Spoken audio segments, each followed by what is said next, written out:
Ever since humans started thinking, we've tried to make sense of the pain we feel. Some searched for hope, others for comfort. But Arthur Schopenhauer did the exact opposite. He tore away the veil of illusion and showed us life as it really is. Raw, relentless, and marked by suffering. In this video, you'll discover 25 brutal philosophical reflections from one of the most ruthless thinkers in history. Get ready to face ideas that will challenge everything you believe about love, happiness, desire, and even existence itself. This isn't feel-good philosophy. It's wake-up philosophy. Philosophy that makes you look in the mirror and ask yourself, can I handle the truth? Take a deep breath and come with me. The journey into Schopenhauer's dark and brilliant mind starts now. You're not free. At least not in the deepest sense of the word. There's something inside you and in everything that lives that can't be controlled, explained, or conquered by reason. Arthur Schopenhauer called it the will, a blind, irrational, and relentless force that drives everything in the universe. You breathe because of it. You suffer because of it. You chase dreams, passions, money, love. But you never truly rest, because the will is never satisfied. For Schopenhauer, the will is the essence of the world. It's not something you have, it's what you are. And not just you. All of nature, from the growth of a tree to an animal's instincts, from our drive for success to our sexual urges, all of it is the will in action. But don't get it twisted. This force has no direction, no purpose, no morality. It just wants, endlessly. And that endless wanting is the root of human suffering. Schopenhauer didn't see the will as noble or divine. It's not benevolent. It's irrational, originless, and endless, dragging us into a constant loop of wanting, getting, and wanting again. We crave something, a relationship, recognition, a goal. We get it and feel a moment of relief, only to be hit with a new emptiness. This is the prison of existence. You don't suffer because the world is cruel. You suffer because life itself is driven by desire. And to desire, by definition, is to be in a state of lack. Here's the uncomfortable truth. Even when we have everything, we're not at peace. Look at people who made it. Wealth, fame, power. Many are still anxious, addicted, depressed. That's because, according to Schopenhauer, life isn't designed for happiness. It's designed to serve the endless movement of the will. This idea isn't just bleak, it's brutally honest. Think about it. When you're hungry, you're in pain. When you eat, you feel relief. Then hunger returns. Sex, pleasure, comfort, status. It's all the same cycle. We bounce between pain and boredom. And yes, boredom is its own kind of suffering. When there's nothing urgent to desire, emptiness creeps in. The will becomes restless, and we become slaves to time, chasing distractions to fill a bottomless void. In his main work, The World as Will and Representation, 1818, Schopenhauer put it plainly: life swings like a pendulum between pain and boredom. But this isn't just cheap pessimism. There's clarity in it. Schopenhauer doesn't offer comforting illusions. He invites us to see life as it really is. And maybe that's the first step towards something like freedom. But what kind of freedom is possible if the will controls everything? Here's where it gets interesting. Becoming aware of the will is paradoxically the first move toward transcending. Schopenhauer believed that while the will dominates us, we can resist it. Not through brute force, but through denial. Not denial of life itself, but a deep understanding that relief doesn't come from fulfilling desires. It comes from stepping away from them. Art, for example, has this power. When we lose ourselves in a great work of art, a painting, a piece of music, we forget ourselves. We forget our desires, our ego, our will. We enter a space of pure contemplation where time melts away and the pain disappears. Music, especially, was for Schopenhauer the purest form of art, because it expresses the will directly, not through words or images, but through vibration, through something that moves us without explanation. But he went further. Schopenhauer believed that some people, ascetics, sages, saints, could deny the will completely. This takes radical renunciation. It means not chasing pleasure, not following impulses, cultivating deep compassion and detachment. At this point, Schopenhauer's thinking overlaps with Eastern traditions. He was one of the first Western philosophers to seriously study Buddhism and Hinduism. And he saw that while the West defined freedom as power and choice, the East defined it as the end of desire, a deep resonance between Schopenhauer and the Buddha. But this level of renunciation isn't for everyone. Most of us will keep living under the rule of the will, chasing, striving, suffering.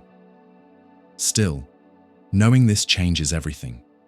When you understand that your desires aren't a sign of freedom, but of imprisonment, you begin to see more clearly, and with clarity comes a kind of dignity. That's the key to Schopenhauer's philosophy.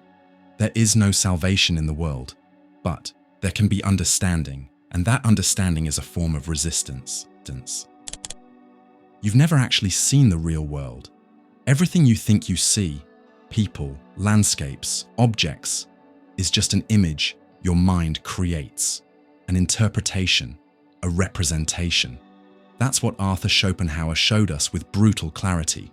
The world we perceive is not the world as it truly is, but the world as it appears to us. This is the foundation of one of the most powerful and challenging ideas in philosophy. The world is my representation. That's how Schopenhauer begins his masterpiece, The World as Will and Representation, 1818. It's a simple statement, but one that flips everything upside down, because it doesn't place us as passive observers of some objective reality out there, but as the central players in the construction of that reality. Where does this idea come from? Schopenhauer builds on the work of Immanuel Kant, the philosopher who revolutionized Western thought, by saying that we never truly know the thing in itself. We only know phenomena, things as they appear to us, shaped by mental structures like space, time, and causality. But Schopenhauer takes it further. He says, if everything we experience is filtered through the mind's framework, then the entire world is a mental representation. Everything that exists for you, colors, sounds, shapes, motion, even time itself, is happening inside your mind. And even more, each person lives in their own uniquely constructed world. The real world as an objective thing is ultimately unreachable. This means we don't live in the world. We live inside a mental projection of it, a version of reality filtered and shaped by our senses, our language, and our minds. You don't see the actual thing. You see the image your mind has built of it, and that has deep implications. First, for what we call knowledge. All science, all experience, all data, it all exists within this bubble of representation. Second, for how we see ourselves. Because if reality is shaped from the inside, then your mind is where it all takes place, and maybe where it all gets distorted. Think about a dream. While you're dreaming, everything feels real. You walk, talk, feel fear or joy, but it's all being generated by your own mind. Waking up is realizing it was just a representation. Now, ask yourself, how do you know waking life isn't also a mental construction? Schopenhauer would say, it is. It's a constant stream of representation, shaped by mental structures you didn't choose. But this doesn't mean the outside world doesn't exist. Schopenhauer isn't saying the world is all in your head. He's saying that what you experience of the world is always shaped by your consciousness. The thing in itself, reality as it is, remains hidden. But here's Schopenhauer's twist. Where Kant said we could never know the thing in itself, Schopenhauer believed we can catch a glimpse by looking within. How? Because even though we experience our body as an object, something we see and move, we also feel it internally as a drive, a force, that inner force that pushes us, even when we don't understand why. That's the will. It's not just a representation, as it's raw, living energy. So while the external world is a mental image, the inner world, this blind, restless force, is the will, the deeper reality behind appearances. Your body is the intersection of both worlds. It shows up as an image, but at its core, it's will. What does this change about the way we live? First, it humbles us. You're not an objective observer of reality. You interpret, you filter, you project. What you call the world is really just your version of it. That insight alone can dissolve a lot of human arrogance. The idea that we know everything. We don't. We're just seeing our mental rendering of it. Second, it opens up compassion. If everyone lives in a world of their own construction, then no two people see the same world. Everyone's reality is shaped by their experiences, trauma, culture, emotions. Understanding that can help us be less judgmental and more empathetic. And Schopenhauer didn't think this idea should paralyze us. In fact, he believed it could free us. Once we realize that our mental models are just that, models, we can start to examine them, maybe even change them. One of the most beautiful outcomes of this philosophy is the space it creates for art, contemplation, and stillness. Because in those rare moments, when we stop demanding things from the world and just observe, we stop fighting the illusion. And that's when, according to Schopenhauer, we come closest to what's real. Not because we've reached the thing in itself, but because we've let go of the need to force meaning onto it. Pain isn't some accident in life. It's not a detour or a glitch in the system. For Arthur Schopenhauer, pain is the very essence of existence. Have you ever noticed that even when things seem to be going well, there's always a subtle sense of unease underneath? Like something's always missing, no matter how much you try to fill the void with achievements, pleasures, or distractions. For Schopenhauer, this feeling has a brutal explanation. Suffering is inevitable because life is driven by desire, and desire is never satisfied. At the core of his philosophy is the idea that we are ruled by an irrational force, the will. A blind, restless energy that constantly pushes us to want more, chase more, achieve more. But here's the problem. That wanting never ends. You crave something deeply. You suffer for not having it. When you finally get it, there's relief.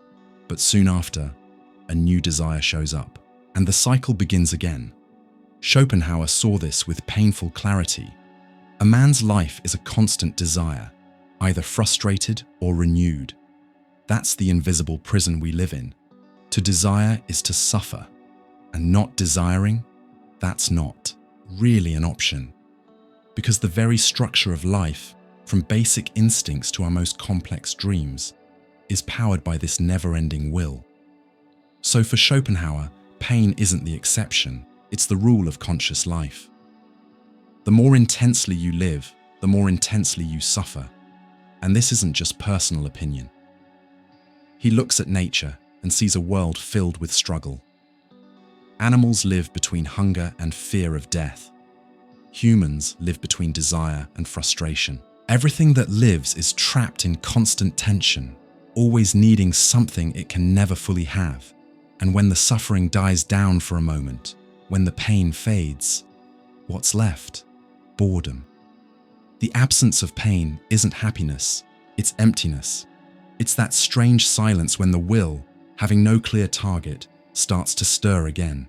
That's why Schopenhauer says life swings between two poles, pain and boredom. We're either hurting because something's missing, or bored because there's nothing left to chase. And that back and forth is the rhythm of life. But beneath all this is an even deeper truth. Schopenhauer saw suffering as something universal. He believed that all living beings suffer, and that this shared experience connects us. It reveals our common fragility. This realization is the root of his ethics, which we'll explore more later, where compassion becomes the only true moral response. For now, what matters is this. Suffering isn't a mistake. It's proof that we're alive and that we're prisoners of the will. So the big question is there any relief? Any way out? Schopenhauer would say, the illusion of happiness has to be shattered first. We're taught that with enough effort, we can create a pain-free life. That with the right job, the right partner, the right goal, the anxiety will disappear. But that's just the will playing tricks, giving us small wins to keep us running in circles. The path Schopenhauer offers isn't optimistic, but it is honest. Peace begins when desire stops, and that's only possible through the denial of the will. It's not about rejecting life, but rejecting the lie that happiness lies in satisfying every craving. It's a deep, almost spiritual process, one that requires introspection, detachment, and renunciation of our most basic impulses. He believed that art, for example, can temporarily silence the will. When you experience a powerful piece of music, a breathtaking landscape, or a work of art, for a moment you stop wanting. You're not reaching for anything, you're just being. And in that moment, there's relief. But it's fleeting. The true path, according to Schopenhauer, is the one walked by ascetics, those rare individuals who reject the will altogether. They don't try to conquer pain, they rise above it. They live without illusions, without desire, without the constant pull of craving. This idea echoes Buddhism closely. In fact, Schopenhauer was one of the first Western philosophers to seriously study Buddhist and Hindu thought. He recognized the wisdom in the idea that desire is the root of suffering.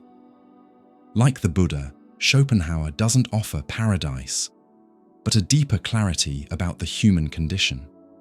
And that's the most powerful part of his view. To live with. Clarity in the face of suffering is, in itself, an act of courage. It's not about escaping with distractions or numbing yourself emotionally. It's about staring life in the face and still walking forward with dignity. Because once you realize that suffering isn't something that happens to you, but something that is you, something inside starts to change. You begin to live with less illusion, fewer expectations, and maybe, just maybe, a bit more compassion. If this reflection moved something in you, consider subscribing to the channel. Here, we don't run from pain. We face it with courage and try to understand what it's trying to teach us. What makes an action truly moral? For many philosophers, the answer lies in reason, duty, or universal laws. But for Arthur Schopenhauer, the root of morality is something deeper, more human, and far more rare: compassion. Schopenhauer was one of the few Western thinkers to clearly state, it's not logic, religion, or fear of punishment that makes us ethical. It's the ability to feel someone else's pain as if it were our own. Without that authentic feeling, any moral system is just a simulation, an external obedience with no real inner value. In his work on the basis of morality, he makes this point with striking clarity. No action can truly be considered moral if it's motivated by self-interest. If you help someone expecting recognition, reward, or relief from guilt, your motivation is still ego-driven. Morality, he says, only exists when the other person stops being the other and starts being felt as an extension of yourself. That's the heart of Schopenhauer's ethics of compassion, the dissolution of the ego. For a moment, the I fades, and in its place is a direct experience of another person's reality. It's not pity, it's not surface-level empathy, it's a radical identification with someone else's suffering. This ethical stance doesn't come from theory. It doesn't arise from abstract principles. It happens in the raw lived experience of recognizing in another the same pain, fragility, and vulnerability we carry inside. Schopenhauer saw this kind of compassion as the exception, not the norm, because in his view, most human behavior is ruled by self-interest. People usually act out of convenience, fear, or desire for gain. But now and then, a different impulse appears, one that can't be explained by those things. It's the impulse to help, to protect, care, even when there's no benefit, even when it costs something. And that's exactly where moral value comes in, because compassion, when it's selfless, reveals a deeper truth, that the separation between people is, in some sense, an illusion. Even though we live as distinct individuals, we are ontologically connected, and that connection is most clearly seen in shared pain. For Schopenhauer, suffering has a revealing function. It teaches us that all conscious beings live under the same condition. We are born, we struggle, we suffer, and we die. This shared awareness of pain is what makes compassion possible, because only someone who suffers can truly understand another's suffering. That's why compassion, for him, is the only legitimate foundation for morality. All other foundations, laws, customs, dogmas, are external. Compassion is internal. It doesn't need to be enforced. It simply happens. And when it does, it changes everything about how we relate to others. This leads to a powerful critique Schopenhauer makes of rational ethics, especially Kant's. Kant believed moral duty comes from reason, that we act morally because we recognize universal laws. But Schopenhauer saw this as an intellectual illusion. People don't act morally just because they understand a rule. True morality, he said, doesn't come from thinking. It comes from feeling. That distinction is crucial. Someone might know that killing is wrong and still do it if they find a way to justify it. But a person touched by compassion doesn't need rules. They simply can't stand to see another being suffer. This heart-based ethics, rather than one based only on reason, has real consequences. It reshapes how we see animals, for example. Schopenhauer was one of the first Western philosophers to defend animal rights passionately. He believed animals too are conscious, feel pain, fear, anxiety, and therefore deserve our compassion just as much as humans do. He once wrote, "A man who is cruel to animals cannot be a good man." That simple, direct statement reveals a deeply consistent ethical view. Compassion doesn't discriminate, not by species, race, or condition. It is universal. Morality, in this sense, isn't about duties imposed from the outside in. It's about a kind of awakened sensitivity, the ability to see pain and respond to it. And that sensitivity isn't something you can learn from a book. It's cultivated in inner stillness, in listening to others, and in letting go of social masks. Schopenhauer saw the great spiritual figures of history, like Jesus, Buddha, and St. Francis, as examples of this living ethics. People who transcended ordinary selfishness and lived with deep compassion, not because it was a rule, but because it flowed naturally from a awakened heart. He didn't see these people as divine exceptions, but as elevated humans, models we could strive to follow.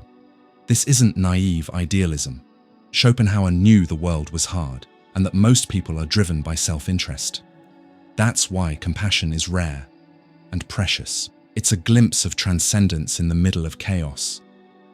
It's the moment when a human being steps outside of themselves and sees another's pain as their own. Far from being a fragile or subjective view, this ethics is actually radical. It takes real courage, the courage to feel, because to act morally, it's not enough to know what's right. You have to open yourself to the pain in front of you. Without that, all morality is just appearance. Life is full of restlessness, an endless stream of desires that arise and renew themselves constantly. But there are rare moments when time seems to pause, and with it, the anxiety that usually drives us. Moments when we stand before a work of art or are immersed in a deep melody, and everything inside us falls silent. For Arthur Schopenhauer, these moments are proof that art is a temporary form of salvation. In a world driven by constant dissatisfaction and suffering, art brings relief, not because it comforts, but because it suspends. It takes us, even if just briefly, out of the cycle of the will, that blind and irrational force that keeps us chasing more. As long as we're desiring, we're suffering. But when we truly contemplate a piece of art, we don't want anything. We just see. We just feel. That suspension of wanting is, for Schopenhauer, the true function of aesthetics. When we're in front of something beautiful, a painting, a sculpture, a poem, our mind steps away from the self. We stop thinking about ourselves, our problems, our desires. There is only pure observation, and that's exactly what makes art so powerful. It takes us out of the constant flow of life, even if just for a moment. In The World as Will and Representation, Schopenhauer describes art as a pure objectification of the idea, meaning art doesn't show us the world as we normally see it, full of utility, full of craving.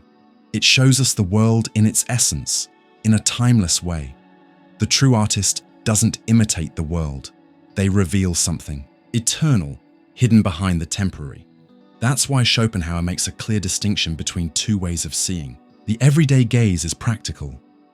We see a tree as potential lumber, a face as someone who might attract or repel us, a street as just a path to somewhere. But the aesthetic gaze looks without intention. It looks just to look. Only that kind of gaze can access real art because it doesn't want anything. It expects nothing. It just takes in what is. Among all forms of art, Schopenhauer gives music a special and higher place. For him, music is the most pure, most direct, and most profound art form. Why? Because while the other arts represent the world, painting, theatre, sculpture show us images of visible reality, music doesn't represent anything. It doesn't copy the world. It expresses the very essence of the world. Music doesn't need images or words or concepts, and maybe that's exactly why it hits us so deeply. When we hear a moving melody, we're not just enjoying a pleasant sound. We're feeling something real, something that may not even have a name. Schopenhauer saw music as a universal language of the soul. It speaks directly to the heart, bypassing reason. It doesn't describe emotion. It is emotion. More than that, music is a direct manifestation of the will itself, in pure form, without material representation. That's why listening to music can feel so intense. It invades us, moves us, transforms us. It's not unusual for music to bring up emotions we didn't even know were there. Deep sadness, forgotten joy, insights we can't quite explain, because music touches reality from the inside, with no filters. Schopenhauer even said that the composer is, in a way, an unconscious mystic. They don't need to understand philosophy. But when they create music, they express what philosophers struggle to say with words, the hidden structure of existence. Just as visual art frees us from the world by showing us its essence, music frees us by connecting us to something beyond it. It doesn't deny suffering, but it lifts us above it. For a while, we forget ourselves. And in that forgetting, we find a kind of relief that pleasure alone can never provide. Schopenhauer saw art as a refuge for sensitive souls. While the world chases distraction, success, and competition, the artist, and the true lover of art, seeks depth, inner quiet, contemplation. It's a rare posture, almost subversive. Instead of wanting more, it wants less. Instead of conquering the world, it just wants to look at it with clear eyes. This vision completely changes the role of art in our lives. It's not entertainment. It's not luxury. It's a spiritual necessity. It's the only moment we step outside the cycle of wanting and touch, even for seconds, something eternal. That's why keeping close to real art, and especially to music, isn't escapism. It's resistance, a silent way of saying no to the noise of the world, and a reminder that even in the chaos, beauty is still possible. What is beauty? What do we feel when something touches us deeply? A sunset, a work of art, a quiet human gesture full of meaning. For Arthur Schopenhauer, beauty isn't found in the object itself or in personal taste. Beauty, he believed, is a form of liberation. Yes, liberation. Because when we truly contemplate something beautiful, something rare happens. we stop desiring, even if just for a moment. The world no longer pulls us in with promises of pleasure, success, or control. It simply draws us in by what it is. Schopenhauer believed beauty reveals itself when we look at the world without personal interest. Normally, we're driven by desire, the constant push to get, to win, to avoid, to use. We see everything through that lens of utility. But beauty doesn't work like that. Beauty requires a pure gaze, a detached gaze, a gaze that doesn't want anything, that simply looks and observes.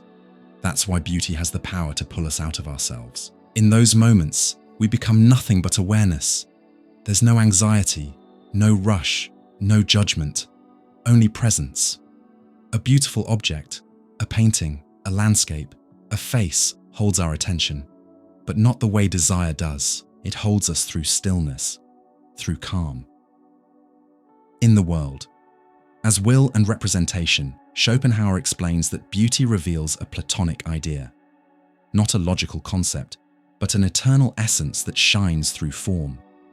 When we contemplate true beauty, we're seeing a pure expression of a universal truth, something beyond the personal and the temporary. He wrote, "The pleasure we take in the beautiful comes from being lifted out of the ever-turning wheel of desire, and that's what makes the aesthetic experience a kind of temporary salvation. It pulls us out of the cycle of craving and the suffering that comes with it, and places us in a state of pure awareness." Beauty, then, isn't a distraction. It's a form of transcendence. But it's important to be clear, not everything that pleases the senses is beautiful in the philosophical sense. Real beauty, for Schopenhauer, is not seduction. It's not about consumption or surface appeal. Beauty is revelation. It doesn't excite desire. It quiets it. That's why he draws a sharp line between true beauty and what simply entertains or pleases. True beauty awakens the spirit to something higher, something deeper, and something that can't be possessed. When we encounter something truly beautiful, we don't want to take it, buy it, or capture it. We simply want to stay with it. To look, to feel, to be. That state of mind is rare and precious, because we live in a culture that values speed, utility, and constant productivity. Everything is for something. Beauty, though, is useless, and that's exactly what makes it essential. It serves no purpose, and it's precisely that, its pure presence, that touches us so deeply. It just is, and in that, it invites us to simply be. Here, Schopenhauer touches on something essential. The experience of beauty is an experience of inner freedom. Freedom from ego, from time, from need. That's why he places beauty alongside art and music as spiritual escape routes from suffering. Because when we stop desiring, we stop being restless. And when restlessness stops, even briefly, we feel peace. Schopenhauer didn't see beauty as a social construct or just personal preference. He saw it as an objective dimension of reality, something that is, but can only be perceived by a purified gaze. And that's why beauty demands attention. It demands inner quiet. It asks you to step aside, to see clearly.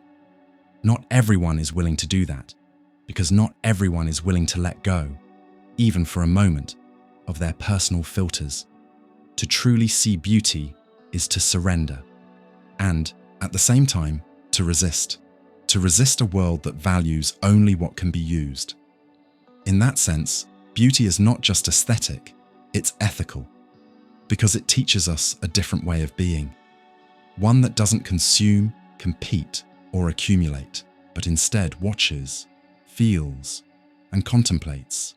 And if we learn to carry that way of seeing into everyday life, if we learn to see the world the same way we look at a work of art, then maybe beauty can become a habit of the soul, not just a passing moment. That's Schopenhauer's most subtle idea. To use beauty as a form of spiritual practice, a training in letting go of ego, quieting desire, and stepping silently into the mystery of reality. Beauty doesn't comfort, it reveals. It doesn't fix, it transcends. And in that movement, it brings us closer to something beyond words, beyond concepts, beyond the will. It returns us, even for a moment, to ourselves, not as needy, restless beings, but as something simpler, present, whole, free. Everyone wants to be happy. It's probably the most universal pursuit in human life. We work, build relationships, make plans, and even sacrifice years of our lives with one goal in mind: to find happiness. But what if that pursuit is an illusion? Arthur Schopenhauer didn't hesitate. Happiness is merely the temporary absence of pain. That one sentence shatters centuries of promises.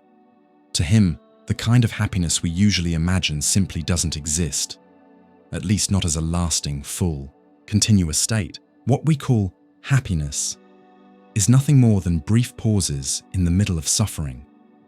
Why such a dark view? Because Schopenhauer believed life is structured around desire, and desire means lack. To desire something is to admit we're missing something. It means living in constant tension between what we have and what we want. And even when we finally get what we desire, the relief is short-lived. Soon, a new desire takes its place, and the cycle starts again. Human life swings like a pendulum between pain and boredom, he wrote. Pain when we're chasing something, boredom when we get it and realize it wasn't enough. In between, what we call happiness is just a pause, a brief sigh, never a permanent state. But this view isn't meant to lead to despair. It's a call to clarity. Schopenhauer isn't saying there's no joy, no pleasure, no peace. He's saying none of it lasts. Human life is made of short moments of contentment, surrounded by a constant current of need. And what really causes suffering is the expectation that happiness can be complete, stable, or final. That ideal feeds frustration, comparison, and chronic dissatisfaction. Because we always believe happiness is somewhere in the future, when we have more money, more time, more love, more recognition. But Schopenhauer challenges us to look at reality differently. Life wasn't made for happiness. Life, driven by desire, is movement, tension, longing. Does that mean we're doomed to be unhappy? Not exactly. What Schopenhauer offers is a radical shift in perspective. Instead of chasing happiness as a goal to be achieved, we should learn to value the absence of pain. That might sound like very little, but think about it. Aren't your most peaceful moments often the ones when nothing bad is happening? That quiet, that simple day without conflict, that moment where you're not tormented by some urgent need, that state, which we rarely recognize as happiness, is actually the closest we ever get to it. That's why Schopenhauer said, we don't notice the happy periods of life until they've passed. Happiness, then, isn't something to be reached. It's something to be noticed. And to notice it, we need to lower expectations, reduce our desires, and quiet the ego. This is key. As long as we believe we'll be happy once we get everything we want, we're stuck in a trap. Because the will, the inner drive that moves all things, never stops. It always wants more. And the more we feed that hunger, the further we get from inner peace. That's why Schopenhauer's proposal isn't to chase happiness, but to escape suffering. And the best way to do that isn't by getting everything we want, it's by wanting less. This thinking resonates deeply with Eastern traditions like Buddhism. Just like Buddha taught that desire is the root of suffering, Schopenhauer saw renunciation as the path to freedom. Not bitter denial of life, but a release from the cycle of dissatisfaction. True wisdom, then, isn't in chasing joy at all costs. It's in accepting life's limits with calm, in valuing small moments of peace, in being present, in letting go of the illusion that something out there will finally make us whole. This doesn't mean living without pleasure joy, or connection. It means living with a more grounded, realistic, and thoughtful mindset, realizing that the happiest moments are usually the simplest, and that happiness doesn't come when everything goes right, but when we stop fighting against the things we can't control. This kind of thinking takes maturity. It asks us to leave behind the childish idea that the world owes us satisfaction, and instead move into a mindset that finds strength in silence, meaning in change, and even comfort in our own fragility. Schopenhauer doesn't offer easy solutions, but he does offer a kind of wisdom that invites deep inner honesty. In this view, happiness isn't something we win. It's something that happens in those rare moments when we stop wanting and simply are. If this perspective on happiness made you rethink a few things, subscribe to the channel. Here, we're not chasing easy promises. We're seeking clarity, presence, and a little more truth in the middle of life. Talking about death is almost always uncomfortable. In our culture, it's treated as a taboo, something to be avoided, delayed, or ignored completely. But for Arthur Schopenhauer, one of the most profound and fearless philosophers in history, death isn't the greatest evil. It's actually a form of release. Yes, release. To him, death marks the end of the individual will, and therefore the end of suffering. If life is full of desire, frustration, struggle, and pain, then death is the moment when all of that finally stops. There's no more urgency, no more lack, no more wanting. Consciousness fades, and with it, all the restless tension that has lived inside us since birth. Schopenhauer didn't see death as tragic. He saw it as a necessary part of nature's cycle. Everything that is born dies. Everything that lives eventually fades. Nature itself is shaped by this endless flow of coming and going. That's why, to him, the fear of death is actually an illusion born from our attachment to the ego. What we truly fear isn't death itself, but the loss of ourself, the disappearance of the person we think we are. But Schopenhauer invites us to shift our perspective, that self is only a temporary illusion. At our core, we're something much more impersonal. Death may remove the individual, but the essence of life continues, and it's eternal. That might sound strange at first, but it fits perfectly with his worldview. To Schopenhauer, each person is just a passing expression of the universal will, an impersonal force that drives all life. When a person dies, what disappears is the individual form, the specific consciousness, the physical body. The will goes on. It reappears in other beings, other forms of life, other expressions of the same energy. So death is not annihilation, it's a return.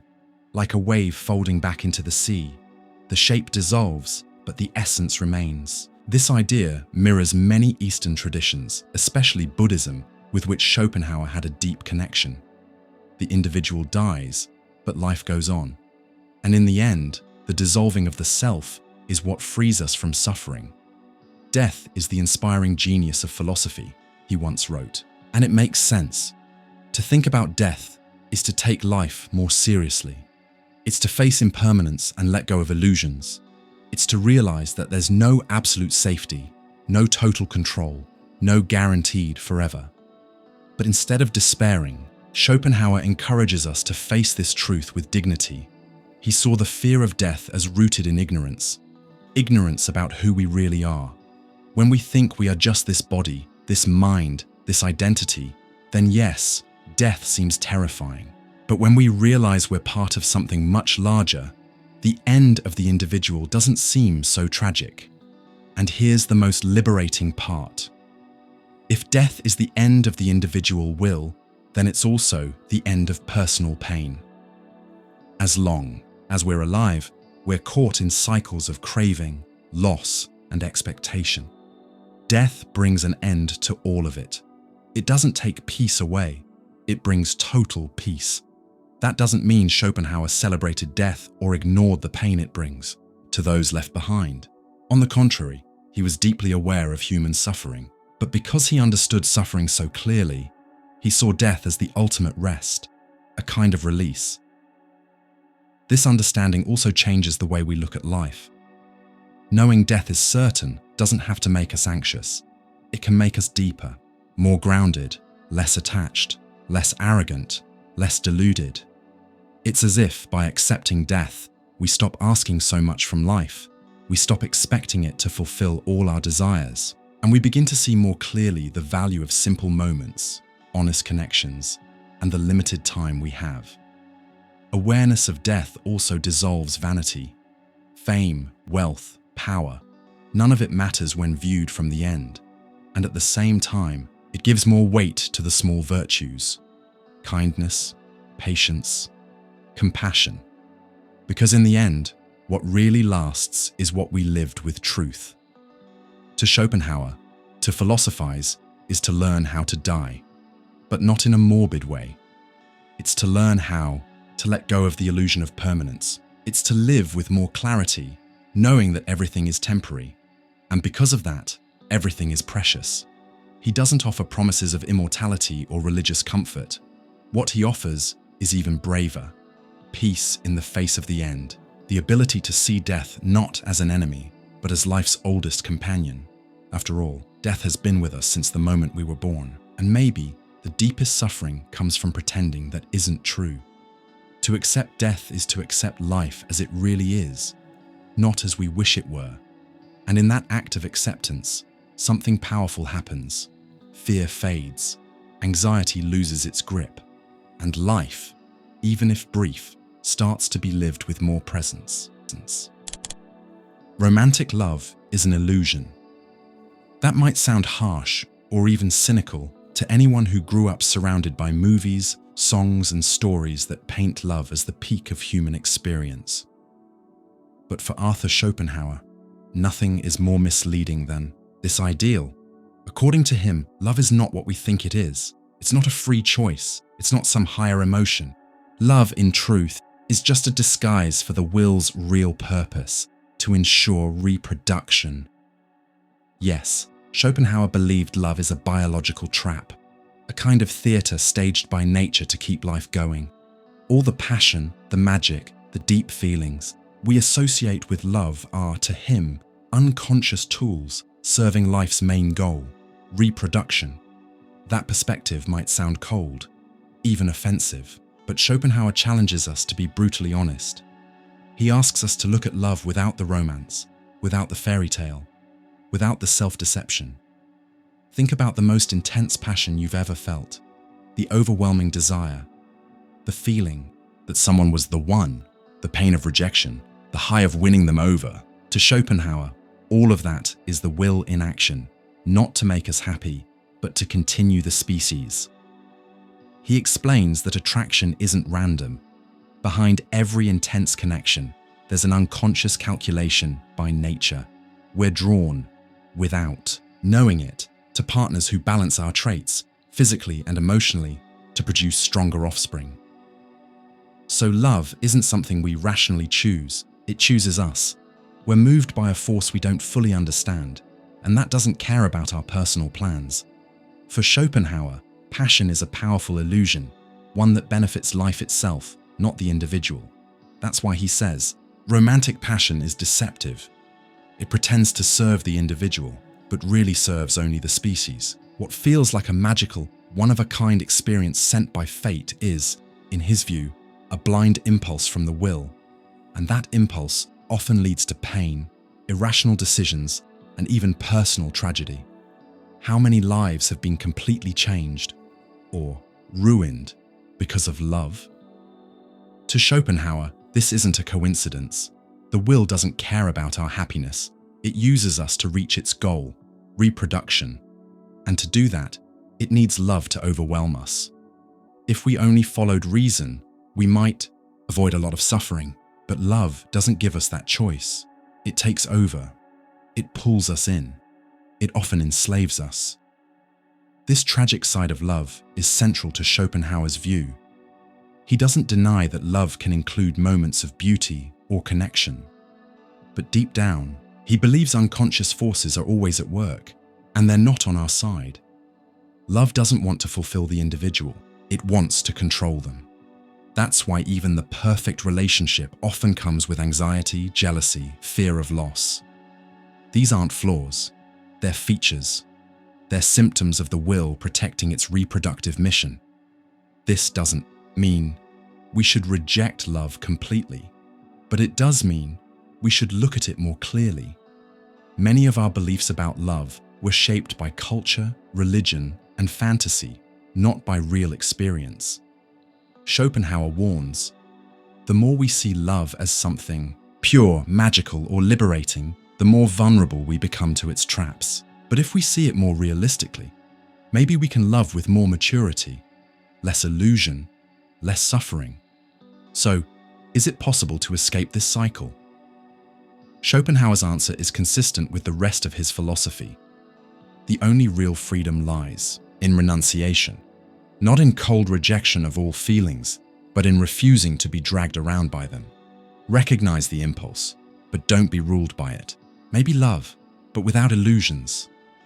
Love, then, becomes less of an ideal to chase and more of a mirror, a place to observe how we're moved by forces beyond our control, and maybe, just maybe, find some inner freedom through that awareness.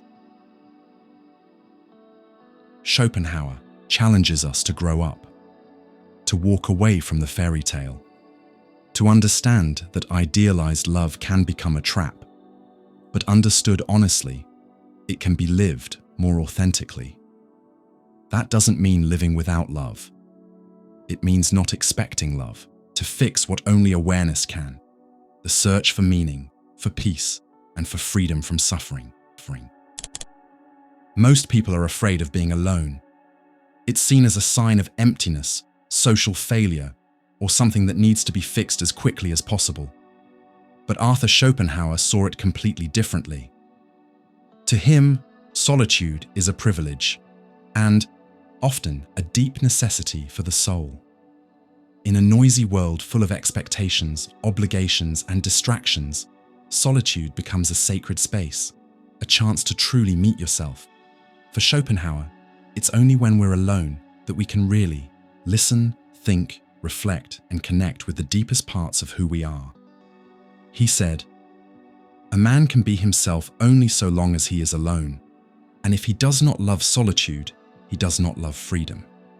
That line says a lot, because for Schopenhauer, being alone means being free.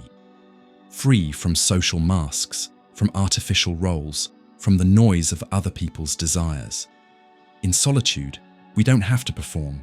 We don't have to impress anyone. We can simply be. It's in that silence that self-awareness begins. When we're alone, all the external distractions fade, and we're forced to look inward. And in that space, we might finally see ourselves clearly, without filters, without defenses, without pretenses. But Schopenhauer also knew that this isn't always pleasant. Being alone can be uncomfortable, because solitude doesn't just reveal, it confronts. It brings up the things we've been avoiding, our restlessness, our fears, the truths we've been postponing. That's why many people fill their lives with noise, to avoid the silence of being alone. But for Schopenhauer, that silence is where the real value lies. He saw solitude as fertile ground for contemplation, when the mind stops chasing goals and starts observing reality for what it is. Away from competition, vanity, and the need for approval, the solitary mind can rise above the chaos and touch something essential. It's no coincidence that many of the greatest thinkers, artists, and spiritual figures in history cherished solitude, not because they hated people, but because they knew that some ideas and some states of awareness only emerge in stillness. Schopenhauer acknowledged that humans are social beings, but he warned, most people's company is more shallow than it is beneficial. He wasn't against connection, just against connection that's empty, routine, or driven by fear instead of genuine bond. How often do we find ourselves surrounded by people but still feel completely alone? How many conversations are just noise? How many relationships are held together by the fear of loneliness? To Schopenhauer, solitude returns us to ourselves. It teaches us to rely less on others for validation, and in doing so, it awakens our inner independence. What he's offering is a shift in mindset. Don't run from solitude, cultivate it. Turn it into something meaningful, not isolation, but intentional retreat.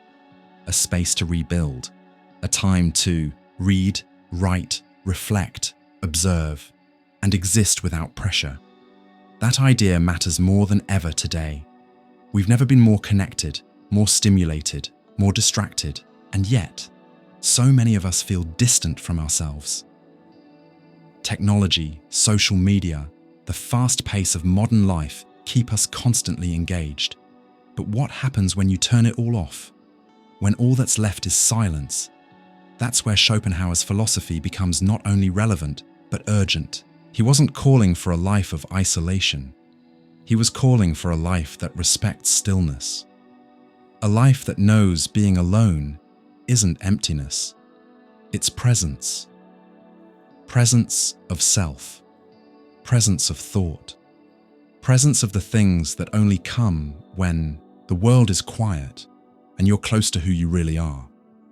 True self-knowledge starts in solitude, because only when you're comfortable alone can you live authentically. Only when you enjoy your own company can you choose your relationships, values, and path with clarity. Solitude also protects us from something Schopenhauer saw as dangerous: the need for approval. If we're always surrounded by others, chasing acceptance, we risk losing ourselves. But when we learn to value our own presence, we strengthen our individuality. That's not selfishness, it's maturity. Because only people who are whole can build meaningful relationships. People who fear being alone often get into relationships out of need, not connection, and end up feeling dissatisfied and disconnected. Schopenhauer teaches that solitude is a test, but also a reward. It takes courage, but gives clarity. It may hurt at first, but it turns into strength over time. So choosing solitude isn't walking away from life. It's preparing to live it more consciously.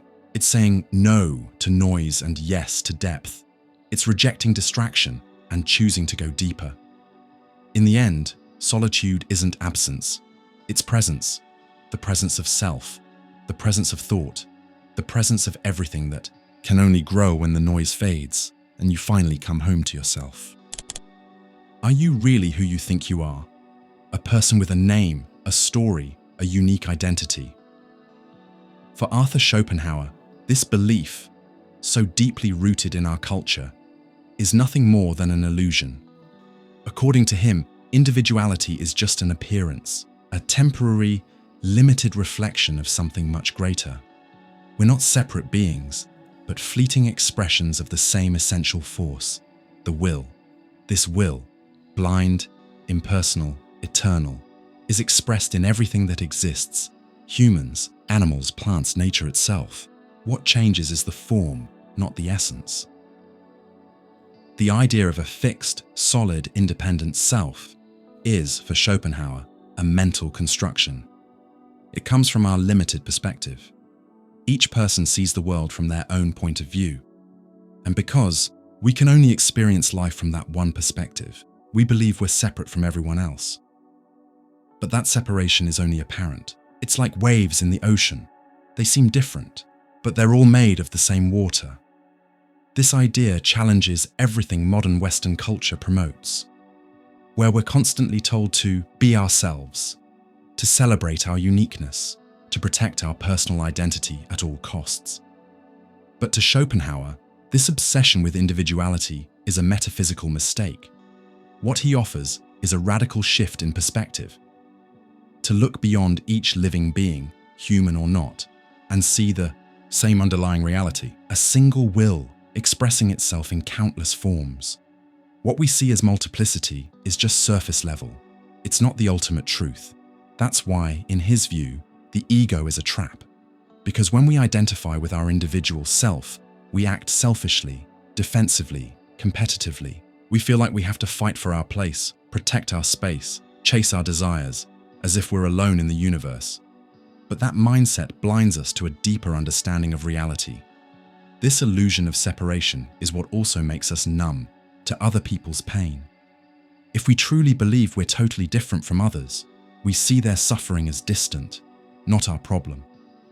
But when we recognize that we're all expressions of the same will, someone else's pain becomes our own too. That realization is the foundation of Schopenhauer's moral philosophy. Compassion is the only true ethical path. So breaking free from the illusion of individuality becomes a kind of spiritual and moral awakening. It's stepping out of the small world of me and seeing the unity beneath the surface. It's realizing that another person's suffering isn't just news. It's an echo of something that lives inside us too. Schopenhauer compares this realization to a mystical experience, not in the religious sense, but as a direct awareness of oneness, a sense that goes beyond logic and connects us to the hidden essence of existence. This idea also aligns with Eastern philosophies, especially Hinduism and Buddhism. Both teach that the self is an illusion and true wisdom comes from breaking free from it. Just like the Hindu concept of Maya, the illusion of the physical world, Schopenhauer saw the world as a representation. What appears to our consciousness is just a surface, not the real thing. But this isn't just an idea to understand in your head. For Schopenhauer, truly grasping the illusion of the self takes inner transformation. It requires letting go, silence, deep reflection, a turning away from ego-driven pursuits and from the constant demands of the will. That process is tough. Everything, in our experience, reinforces the ego, our bodies, our desires, our social comparisons, even our language. Undoing that is like waking up from a dream, painful but freeing.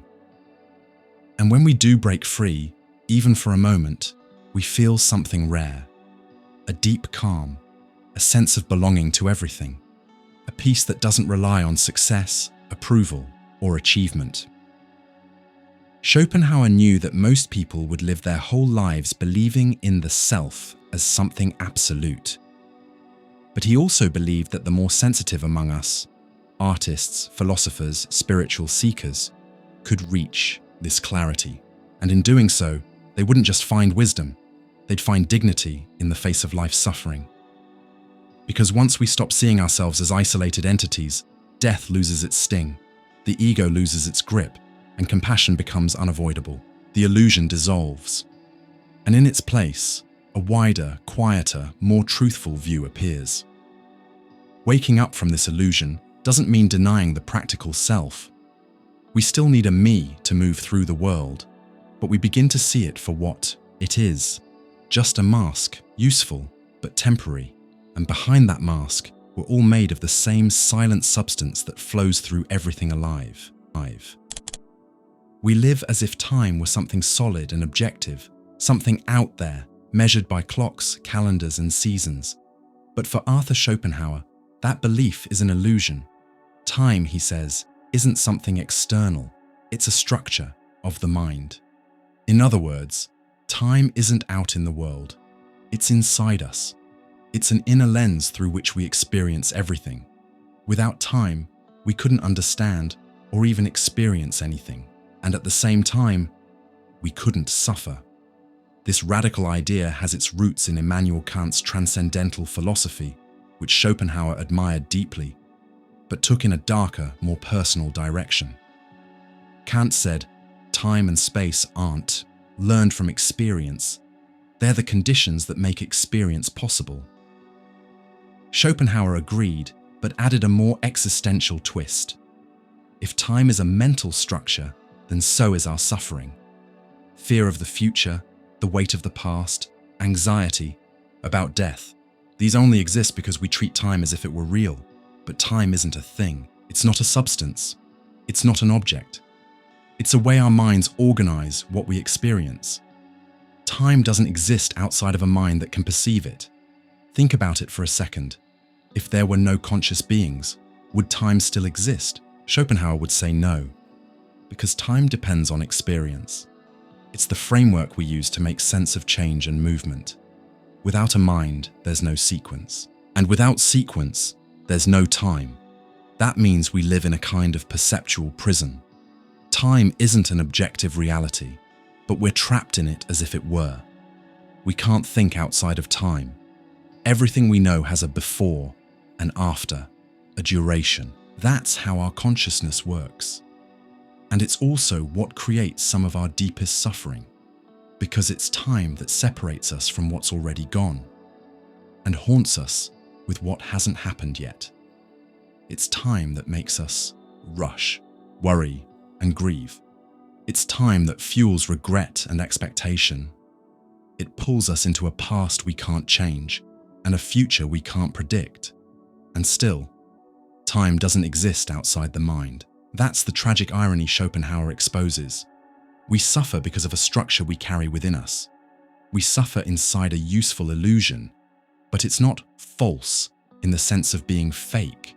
It's illusory in the sense of being relative. It's only true for those who perceive it. And even though it's relative, we can't escape it. We always live in the now, but our minds hang between what's behind and what's ahead. We're rarely ever fully present. Even in moments of joy, time lingers, because we know it won't last. Even in moments of pain, time drags, but it never disappears. With his brutal honesty, Schopenhauer saw time as one of life's great tragedies. It gives us awareness, but an awareness marked by loss, impermanence, and change. Everything we love eventually changes or disappears.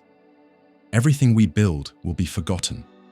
Youth, beauty, health, relationships, all of it fades with time. And the hardest part, we know this.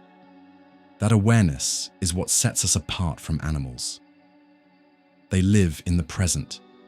We live among ghosts and expectations. Our consciousness is richer, but also more tragic.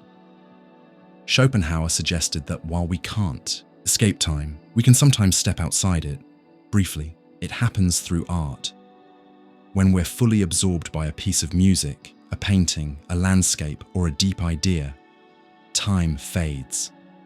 In those rare moments, we don't think about before or after. The mind rests in the now, and for a moment, we're not creatures of time. We touch the eternal. That's the power of contemplation. It suspends time. And when time pauses, so does suffering. This isn't just theory, it's a lived experience. Schopenhauer is inviting us to become aware of the framework that shapes our reality, to stop treating time as something absolute, to realize that even though it's inescapable, it's also flexible and not entirely outside our control. We can learn to live with time not as an enemy, but as a tool. We can free ourselves, at least partially, from the grip of the past and the anxiety of the future. And we can learn to cultivate the present, the only place where life actually happens. In the end, reflecting on time is really reflecting on how we're living, what we're letting slip away, what truly matters once we realize that everything passes. Like fine sand slipping through the fingers of awareness, time is a useful illusion.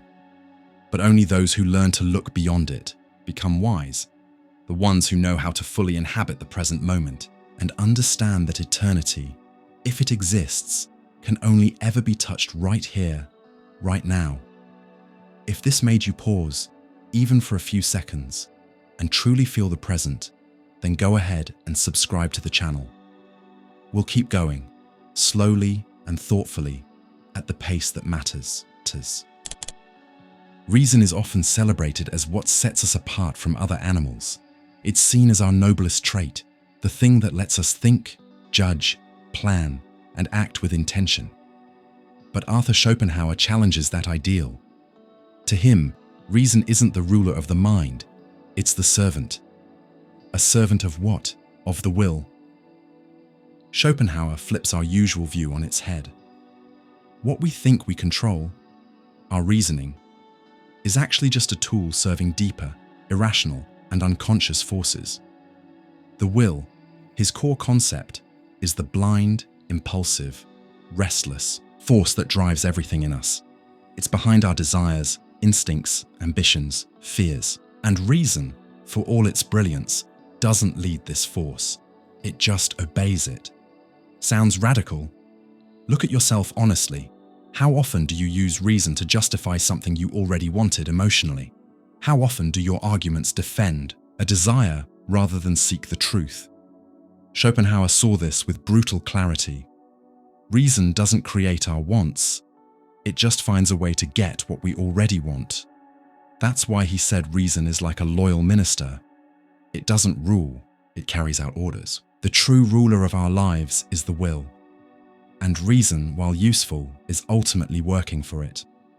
This idea undercuts centuries of philosophical optimism. In Enlightenment thinking, reason was praised as the key to progress, freedom, and civilization. But Schopenhauer, influenced by Kant and by a more tragic view of life, saw reason as limited, biased, and often misleading. Sure, reason can solve technical problems, organize our experiences, and produce science and logic, but it can't control the deeper forces within us. It can know something is wrong and still chase it. It can recognize risk and still dive into it. That's because we're not truly rational beings. We're beings who use reason to rationalize. Human behavior proves this over and over. Wars, addictions, betrayals, obsessions. They happen even among the smartest people. Reason doesn't stop chaos. It often organizes it. It's like a powerful tool in the hands of something that doesn't care about ethics, logic, or consistency. The will wants, and reason figures out how to get it. That's why Schopenhauer was skeptical of rhetoric, shallow arguments, and moral systems based only on reason. Because unless we address the root, the will, pure reasoning is weak. It can be used for good or bad. It has no direction of its own. Reason isn't evil, but it's not good either. It's neutral, technical, subordinate. As harsh as this sounds, it's deeply realistic. It helps explain why smart people make destructive choices, why some logical ideas are used to justify selfish or harmful agendas. Reason, without deep ethical awareness, is easily manipulated. And the bigger problem, we trust it too much. We think being rational means being in control, but for Schopenhauer, that's just another illusion. In reality, we live driven by inner forces we barely understand. Reason comes in later, to explain, organize, and defend, but rarely to lead. Schopenhauer didn't reject reason. It's essential for society, for language, for abstract thought. But he warned, don't confuse reason with freedom. Having strong reasoning skills doesn't mean you've escaped the will. In fact, the more skilled someone is at rationalizing their desires, the more dangerous they might be. That's why self-awareness matters so much. Being smart isn't enough. You have to ask, who's really pulling the strings behind my thoughts? Often, our reason is just dressing up a deep urge, a desire for control, for pleasure, for ego. True freedom, in Schopenhauer's view, doesn't come from thinking well, it comes from quieting the will. And that only begins when we admit that reason, no matter how sharp, isn't in charge. That's a hard truth. It wounds our pride. It shows us we're not as rational as we like to think, but it also opens the door to humility and real transformation. If we know reason is a servant, we can start watching it more carefully. We can ask, who is it serving right now? Fear, desire, pride, compassion.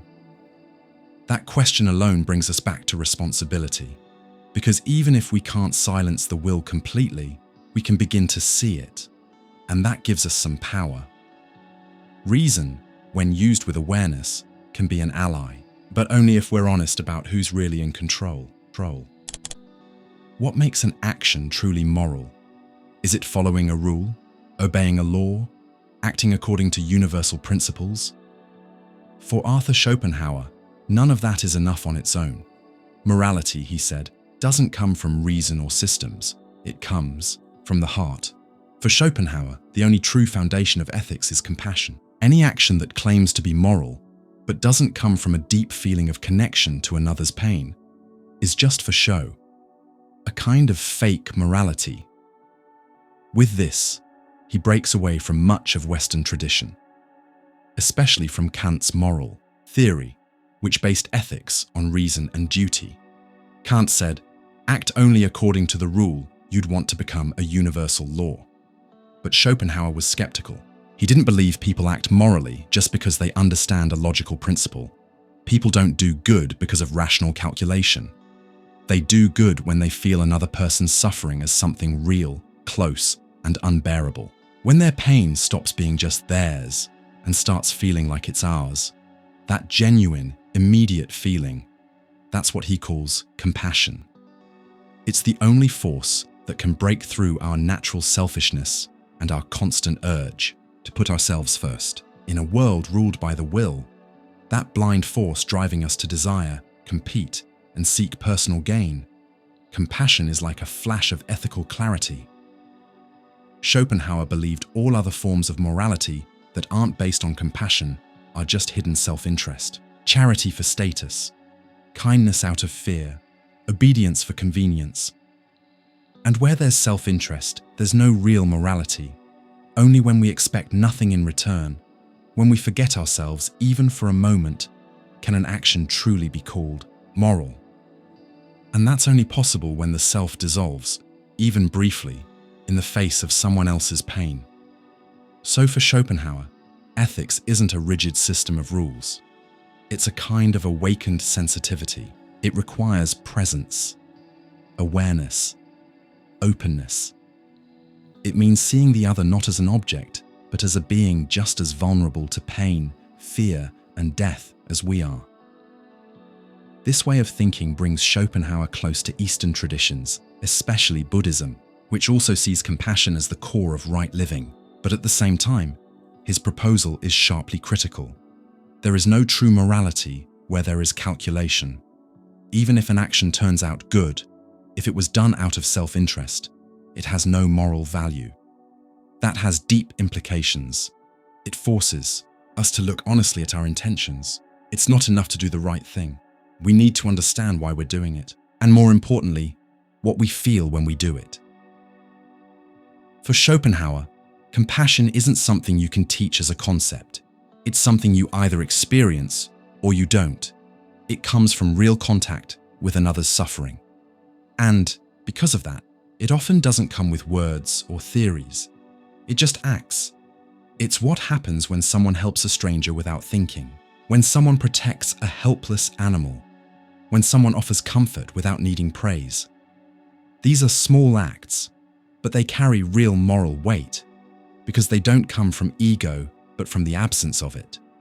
That's also why Schopenhauer admired certain spiritual figures so deeply: Jesus, the Buddha, Saint Francis of Assisi, people who, in his view, lived out compassion in a radical way, with simplicity, selflessness, and devotion. They didn't follow a rule book. They lived with open hearts. So morality, for Schopenhauer, isn't a checklist of behaviors. It's an inner posture. And because of that, it's rare. Because it takes courage. The courage to feel, to open up, to recognize the other as part of yourself. And that's exactly what the will, the blind force that drives us, doesn't want. The will wants separation, control. It wants the I above the you. That's why, for Schopenhauer, the moral impulse is not just ethical, it's metaphysical resistance. When we feel compassion, we're not just doing good, we're pushing back against the very structure of selfish existence. We're saying no to ego and yes to another way of being. And this can't be forced. It can't be imposed by laws or doctrines. It has to be awakened by experience, by pain, by awareness. That's why Schopenhauer saw moral education not as teaching rules, but as shaping sensitivity. Teaching morality means helping others see, feel, and notice the suffering around them. It's about creating the conditions for compassion to grow, naturally, because at the end of the day, morality is like beauty. It only exists when it's felt. There's no morality in calculation, No morality in fear. No morality where the other is still seen as a stranger. True ethics begins when the heart opens and sees with raw and transformative clarity that every being feels, that every being suffers, that every being deserves care. That's Schopenhauer's morality. Not the morality of formulas or dogma, but the quiet, living, human morality, the only kind that truly matters. Talking about politics almost always means stepping into a field full of passion, heated opinions, promises, and disappointments. But for Arthur Schopenhauer, politics was never a source of real hope or transformation. On the contrary, he saw it as barren ground for deep thought, a stage where vanity, mediocrity, and illusion tend to dominate.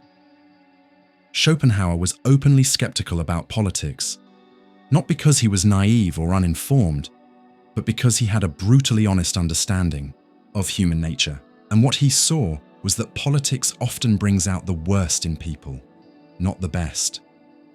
He believed most people are driven by self-interest, petty emotions, and immediate needs. So when those same people form crowds or movements, it's not wisdom that usually emerges, but collective ignorance. That's why Schopenhauer said politics is, in practice, the reign of the shallow, a place where higher thinking rarely gets heard, because most people aren't looking for truth. They're looking for convenience, affirmation, and power. In his view, governments and political systems rarely care about uplifting the human spirit or promoting real justice or virtue. At best, they maintain order. At worst, they prop up stupidity, feed ego, and hide corruption. His view wasn't partisan or ideological. Schopenhauer didn't side with the right or the left. He saw them all as different versions of the same problem. The illusion that the collective can save the individual. To him, the state wasn't the embodiment of justice. It was a practical necessity, a way to restrain the destructive impulses of people. Politics, then, wasn't noble. It was damage control. This political pessimism came from his broader view of human existence. He believed that at the core of every human is the will, a blind, irrational force that drives all of our actions. And if individuals are already ruled by ego and endless desire, what can we expect from crowds?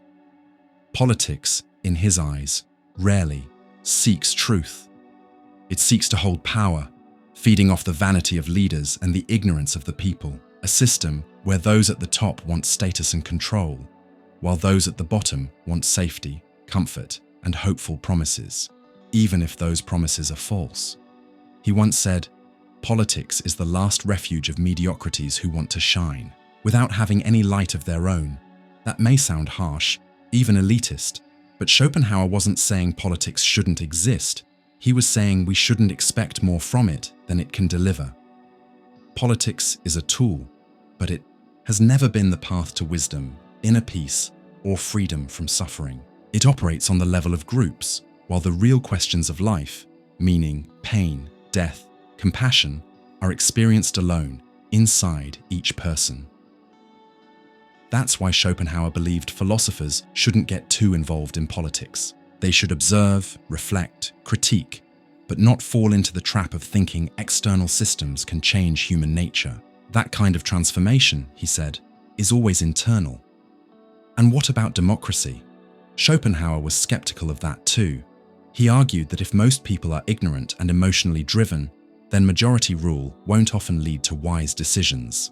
Not because he supported dictatorships, but because he understood that truth doesn't come from numbers. The masses, he said, are moved not by reason, but by fear, envy, and emotion, and political leaders know exactly how to exploit that. He also questioned grand ideas about equality and progress.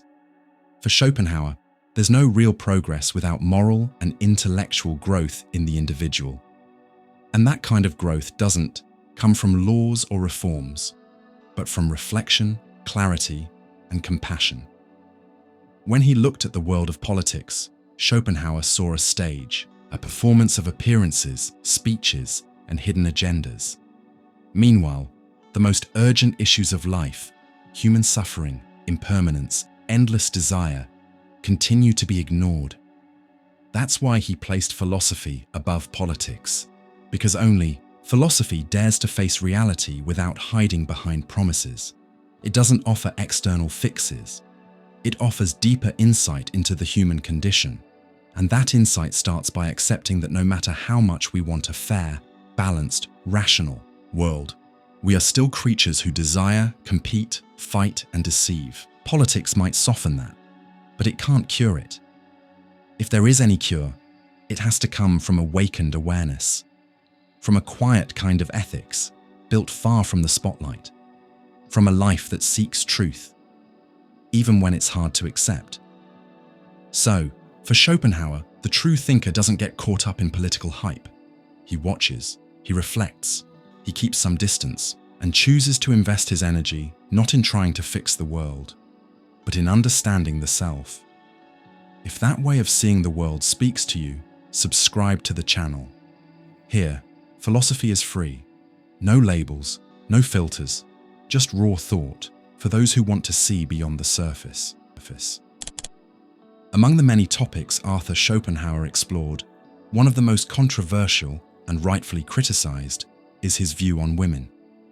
In his writings, especially in the essay titled On Women, Über die Weiber, he expressed opinions that, by today's standards and even under serious philosophical scrutiny, are undeniably misogynistic.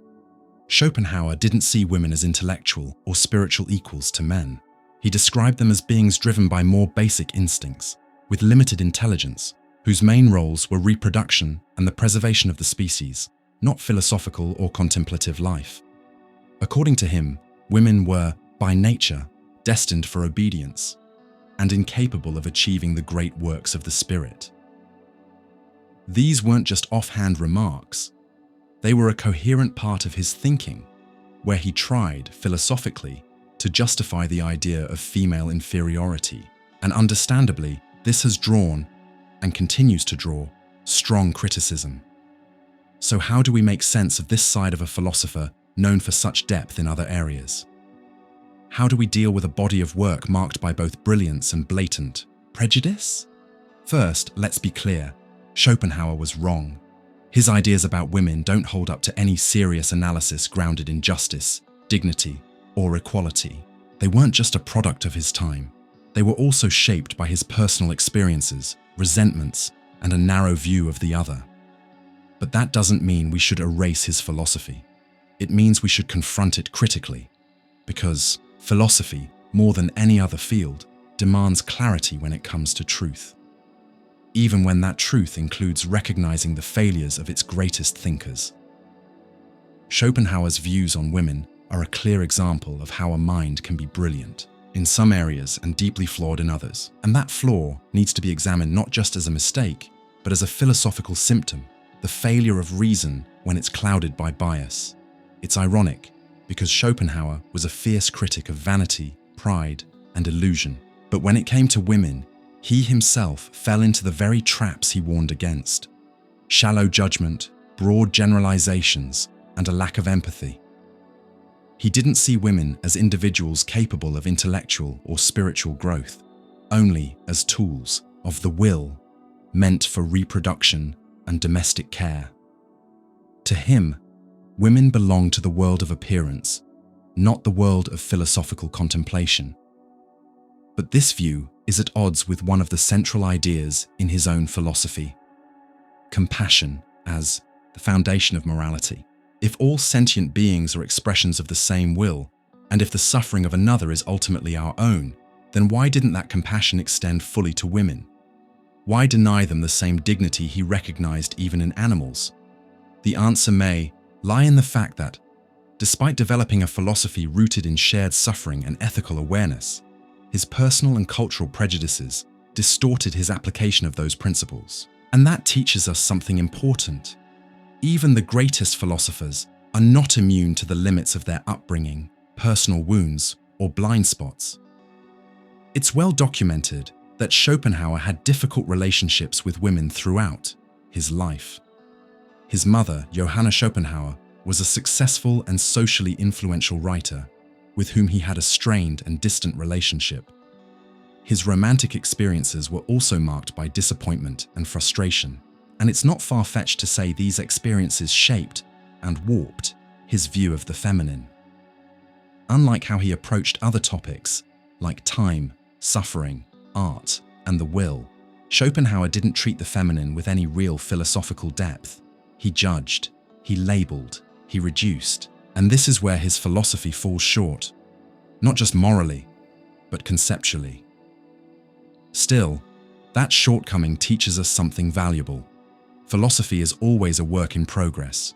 It's not a collection of perfect truths handed down by untouchable authorities.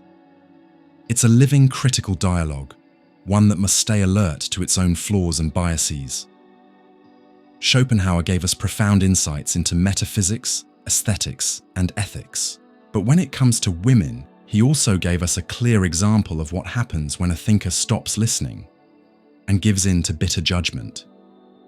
Fortunately, the story of philosophy didn't stop with him.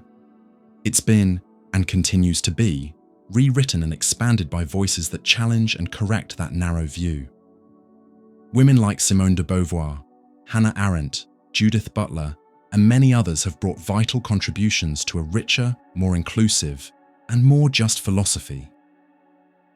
Reading Schopenhauer today requires maturity, the ability to admire his brilliance where it shines, and to critique him where he falls short. There's no wisdom in ignoring his failures, but there's great value in recognizing them as part of a broader philosophical journey. Because in the end, philosophy isn't about putting people on pedestals. It's about holding up a mirror to the truth. And that mirror, when it's honest, doesn't hide. It reveals. Are you really free to choose what you do? Most people would say yes. The freedom to choose, decide, and act is one of the most deeply held beliefs in modern life. But for Arthur Schopenhauer, that freedom is a powerful, and maybe necessary, illusion. He believed we think we're free simply because we don't know the true causes of our actions. We only see the final decision, the moment we say yes or no, choose one thing over another, but we don't see what led us there. The internal and external forces shaping us that are way beyond our conscious control. Schopenhauer put it simply and sharply. A man can do what he wants, but not want what he wants. This one line sums up his entire critique of free will. You might carry out an action, but the desire that leads to it isn't yours to choose. It arises spontaneously from your nature, your biology, your past, your deepest instincts. Which means, at the core, you're being driven. This view goes against the traditional idea of freedom as total autonomy. For Schopenhauer, freedom is just a feeling. It happens because, in our minds, we only see the outcome, not the cause. We make a decision, and it feels like we were free to make it. But that feeling comes from ignorance. We don't realize what was happening inside us before that moment. We're pushed by impulses we didn't choose, desires we didn't invent, fears we don't fully understand. And beyond that, we're shaped by everything around us: culture, family, trauma, social pressure. The self that decides has already been shaped long before it chooses anything. Schopenhauer called this driving force the will, a blind, irrational, relentless energy behind all living beings. It's what sits underneath every action we take. And we don't control it. It controls us. The will doesn't follow logic or purpose. It wants simply for the sake of wanting. And reason, so highly praised by other philosophers, is just a tool of the will, according to Schopenhauer. Reason comes in later to explain or justify impulses we've already had.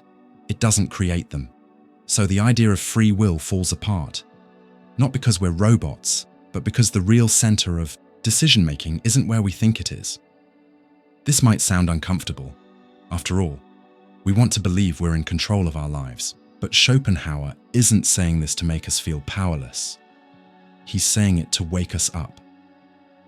To be truly free, he says, we have to understand what's really driving us.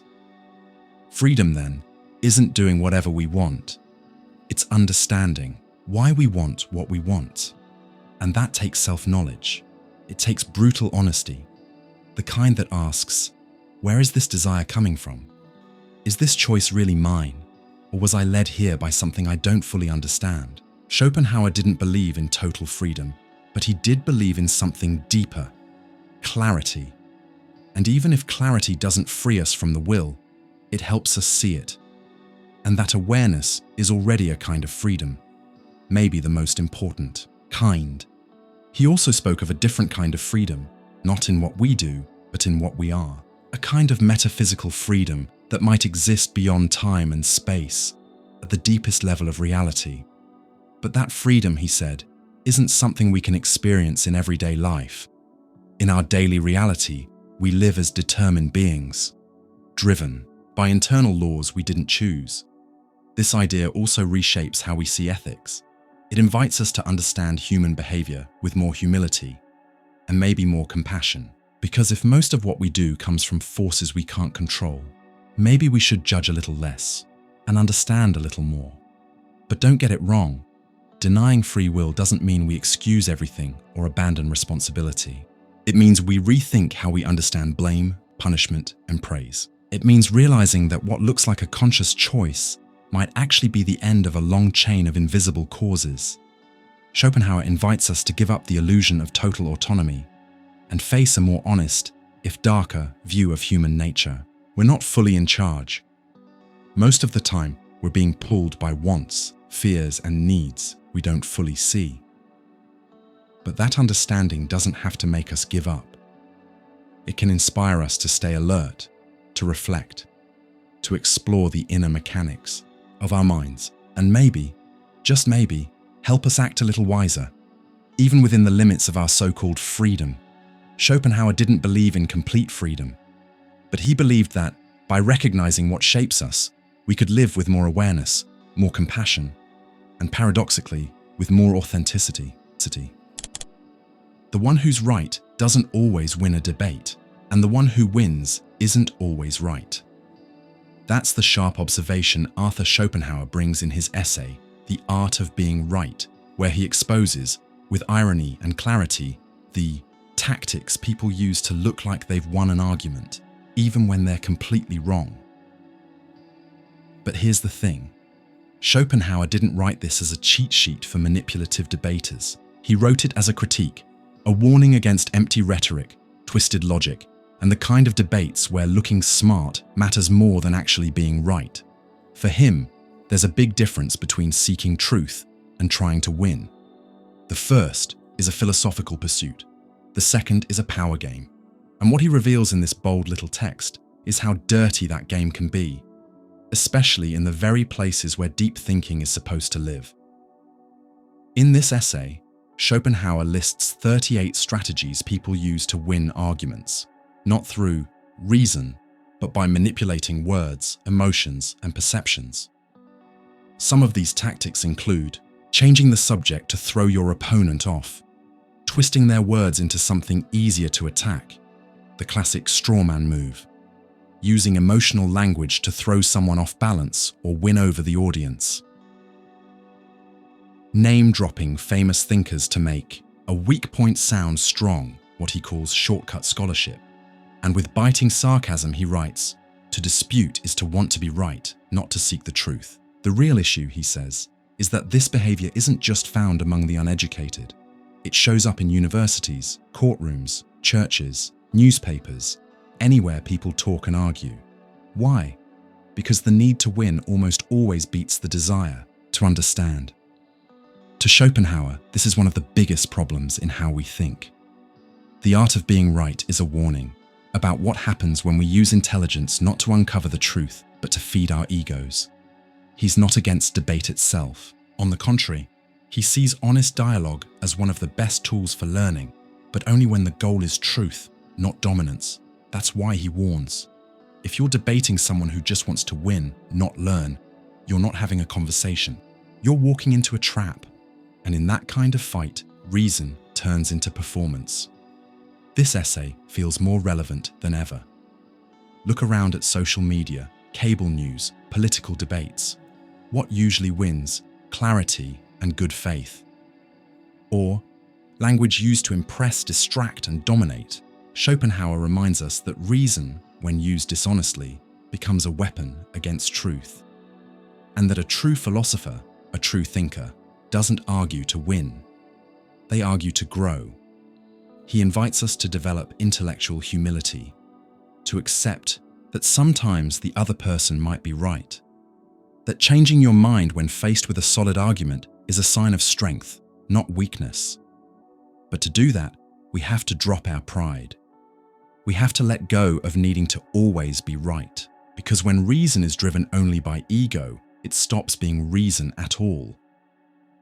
Schopenhauer, with his brutally honest view of human nature, knew that intellectual vanity is one of the hardest things to overcome, because it hides behind a mask of intelligence. What he's really offering, though, is a kind of ethical code for argument, a mindset where thinking is guided by love for truth, not the need to prove a point. Reading The Art of Being Right Today is a two-part challenge. First, it teaches you how to spot toxic debate tricks, in others and in yourself. Second, it reminds you that philosophy begins not with certainty, but with honest doubt. Not with the urge to defeat someone, but with the courage to listen.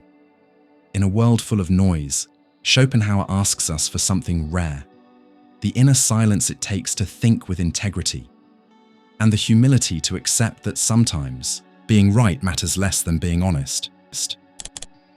Is there a way out of suffering? That might be the oldest and most urgent question in philosophy.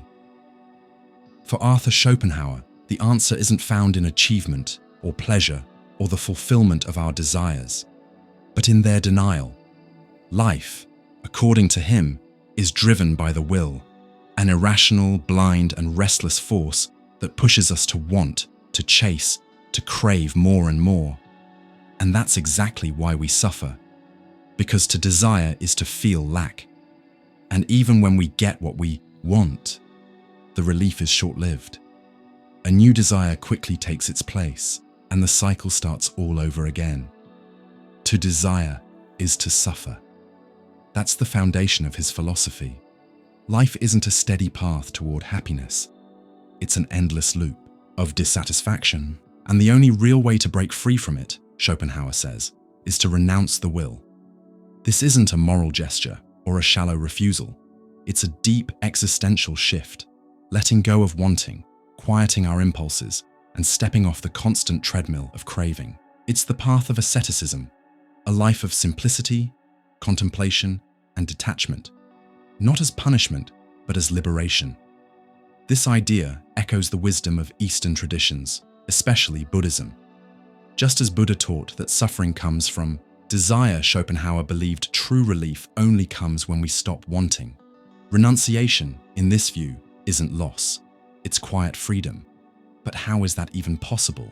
How do you let go of something so deeply rooted in human nature? Schopenhauer knew this path wasn't easy, and not everyone could walk it. Most people live fully under the grip of the will, stuck in endless cycles of ambition, pleasure, and frustration. But he believed there are moments, and certain people, who can break free. Often through deep suffering or intense contemplation, they come to realize just how empty our desires really are. What once seemed essential, success, possessions, recognition, now feels like noise, and slowly they stop running after it all. But this isn't apathy, it's clarity. It's realizing that peace doesn't come from the outside world, but from an inner letting go. For Schopenhauer, the lives of sages, saints, and ascetics embody this idea. People who step away from the illusions of the world. People who live, simply turn inward, seek silence, compassion, and wisdom. They no longer try to satisfy the will, they aim to transcend it. And this transcendence doesn't have to be religious. It's first and foremost a philosophical choice. A way of living that consciously denies the will to not want, that paradoxically may be the most powerful thing a human being can do. Schopenhauer describes this state as a kind of inner stillness, where ego fades, time slows down, and life stops feeling like a burden. It's a form of true freedom, not the freedom to do whatever you want, but the freedom to stop being a slave to wanting. That doesn't mean we have to run from life or reject all joy. It simply means that to find lasting peace, we have to see desire for what it really is: a trap, a force that promises fulfillment but delivers restlessness. Renunciation, then, becomes a kind of practical wisdom. It's choosing not to cling, not to chase, not to be stirred by every impulse. It's learning to say no, not to the world, but to the illusion that the world can fill us. Because it can't. It never could. Schopenhauer believed this path is hard, but possible, and those who walk it show a kind of strength you don't measure in achievements, but in inner calm. They no longer live to conquer, but to contemplate, not to assert themselves, but to dissolve. They don't reject life out of bitterness, but out of wisdom. They've seen that life, driven by endless wanting, only leads to suffering. So they abandon the illusion that salvation lies in the world, and paradoxically, find peace beyond it. Schopenhauer knew this philosophy sounded harsh, even dark, but he also knew that pretending life is something it's not doesn't make it any better. He preferred bitter clarity over sweet illusion. And in that clarity, he saw a kind of dignity. Because the renunciation of the will isn't cowardice, it's philosophical courage. It's staring into the abyss of existence and still finding a way not to be swallowed by it. In the end, what Schopenhauer offers is a different kind of freedom. The freedom to stop wanting everything. The freedom not to cling to anything. The freedom not to be dragged around by the will. And maybe, in that quiet act of letting go, there's more greatness than in everything the will could ever promise. If this connection between philosophies inspired you, feel free to subscribe to the channel. This is a space for those who are searching, slowly, quietly, for a deeper, lighter, more awakened way of being in the world. At a time when the West still viewed the East with distance and suspicion, Arthur Schopenhauer was one of the first European philosophers to deeply admire the wisdom found in Buddhist teachings. For him, it wasn't just about conceptual similarities. It was about a profound spiritual resonance between his philosophical worldview and the paths to liberation proposed by the Buddha. In his masterpiece, The World as Will and Representation, Schopenhauer presents a bleak but remarkably clear vision. Life is driven by an irrational force, the will, which expresses itself as constant craving, restlessness, and lack. This will is never satisfied, and because of that, existence is marked, from beginning to end, by suffering. As he explored this idea, Schopenhauer realized something extraordinary. Ancient Buddhist texts had already said the same thing. The Buddha's first noble truth states that life is dukkha, suffering, dissatisfaction, impermanence. And the second truth, that this suffering has a cause, desire. The parallel is immediate. Both Schopenhauer and Buddhism recognize desire as the root of suffering. Desire keeps us trapped in a cycle of pain, frustration, and illusion. We're always chasing something we don't have. And even when we get it, there's no peace. Desire simply changes shape. The will never sleeps. For Schopenhauer, life isn't just difficult. It's structurally painful.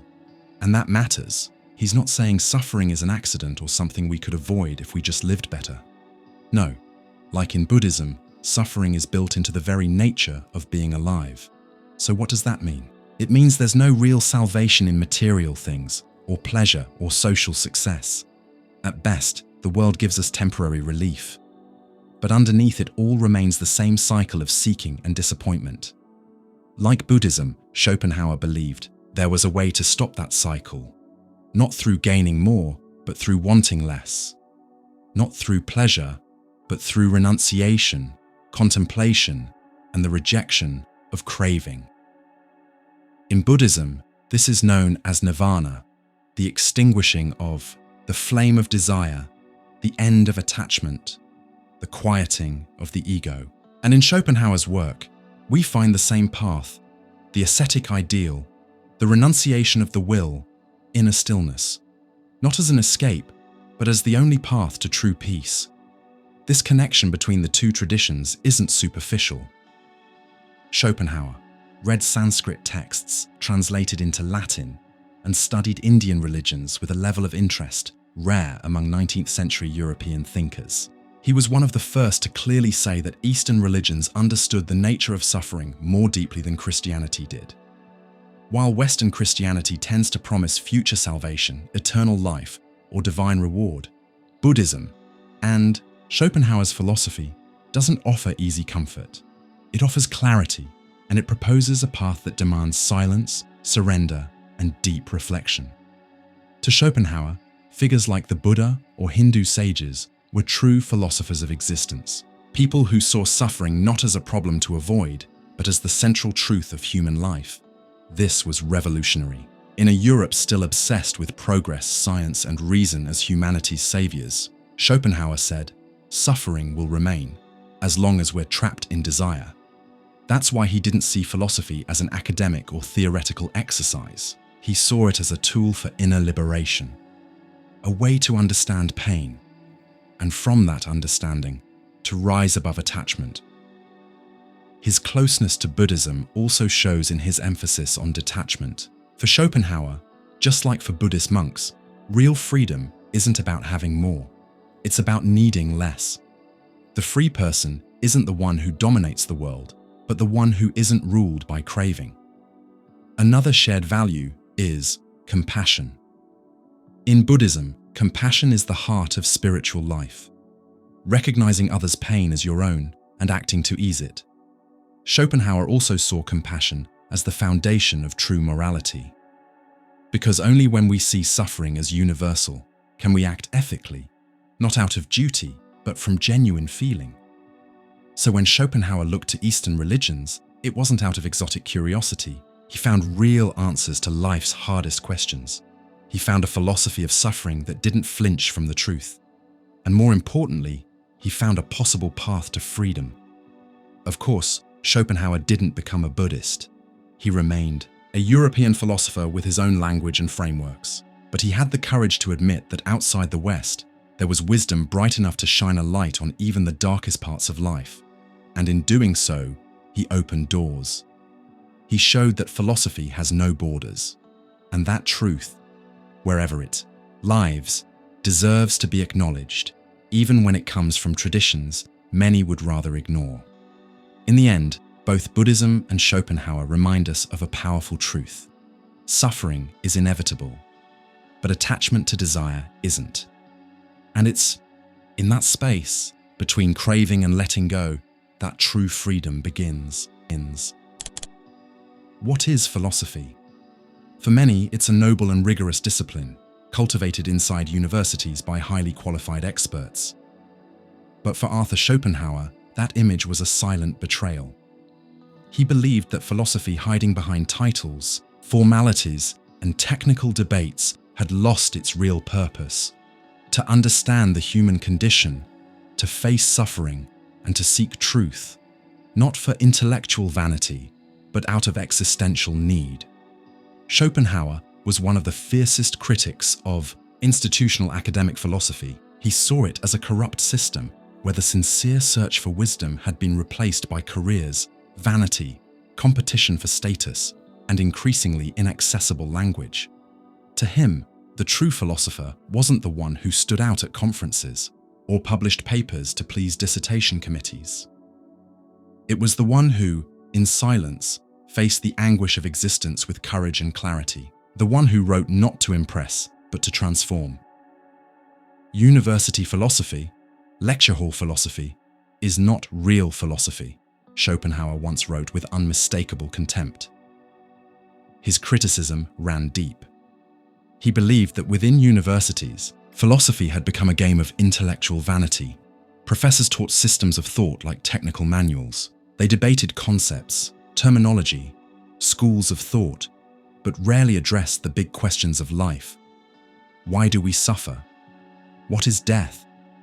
Does life have meaning? How do we live with dignity in the face of pain? According to Schopenhauer, these were the questions that fueled philosophy since ancient times, and they had been abandoned in favor of sterile discourse. Academic philosophy for him had become a machine of repetition. Instead of thinking freely, academics commented on authors, defended schools of thought, and protected traditions, treating ideas like museum artifacts rather than living fire. He argued that most philosophy professors weren't true thinkers, but technical scholars, able to quote Plato or Kant with precision, but unable to generate a new idea or engage human suffering with honesty. This kind of philosophy, he said, doesn't move the spirit. It just fills bookshelves. It serves the system, the curriculum, and academic status, but moves far away from what ordinary people truly need: understanding, clarity, meaning. Schopenhauer also exposed how universities often aligned with power. He saw that most academic philosophers bowed to dominant ideologies, avoiding ideas that might challenge the state, the church, or the status quo. The result was clear. Philosophy stopped being critical and became complicit. It lost its most noble function, to question the world in the name of truth. Schopenhauer saw himself as part of a different tradition, that of the solitary philosopher, the outsider, the one who writes out of conviction, not obligation. He admired thinkers like Plato, Marcus Aurelius, Seneca, Buddha, Spinoza, people who philosophized as naturally as breathing, not as part of a job description. That's why his writing style is clear, direct, and often literary. He didn't want to hide his message behind academic jargon. He wanted to reach the everyday reader, the restless soul seeking meaning. This commitment to life, not the system, is what makes Schopenhauer so relevant today. In a world where knowledge often stays locked behind academic walls, he insisted philosophy should serve human beings, not academic prestige. Of course, his critique wasn't a rejection of intelligence or rigorous study. Schopenhauer himself was extremely well-read, fluent in several languages, and deeply knowledgeable about philosophical systems. But he understood something crucial. Erudition is not wisdom, and knowledge without humanity is just vanity. The kind of philosophy he proposed wasn't a profession. It was a way of being in the world, a commitment to truth, compassion, and clarity, even if that meant losing recognition, comfort, or career success. This vision still challenges us today. How many of our so-called philosophical conversations actually get to what matters? How often do we hide behind big words to avoid the deepest, simplest questions? Schopenhauer calls us to let go of intellectual appearances, to break free from the bureaucracy of thought, to return to philosophy as what it always was, a path for facing existence. He believed true philosophy is born in silence, in pain, in contemplation, never in the noise of academic competition. For him, the real philosopher doesn't need titles or packed lecture halls. They need courage to think alone, sensitivity to perceive suffering, and honesty to speak the truth, even if it's unpopular. Because in the end, the philosophy that matters isn't the one that shines in books. It's the one that transforms the reader, the one that touches the soul. That helps us see more clearly.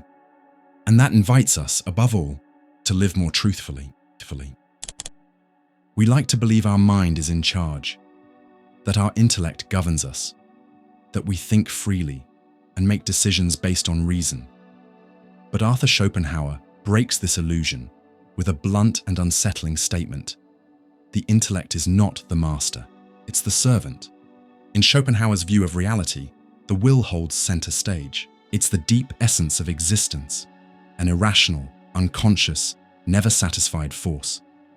Everything that lives is driven by it. It doesn't act based on thought. It acts because it wants, because it desires, because it must. And the intellect, with all its reasoning and brilliance, exists only to serve this wanting. This flips everything the Western world has taught about itself, from ancient Greece to the Enlightenment and modern rationalism. We've been told that human beings are rational above all else. But Schopenhauer boldly flips the script.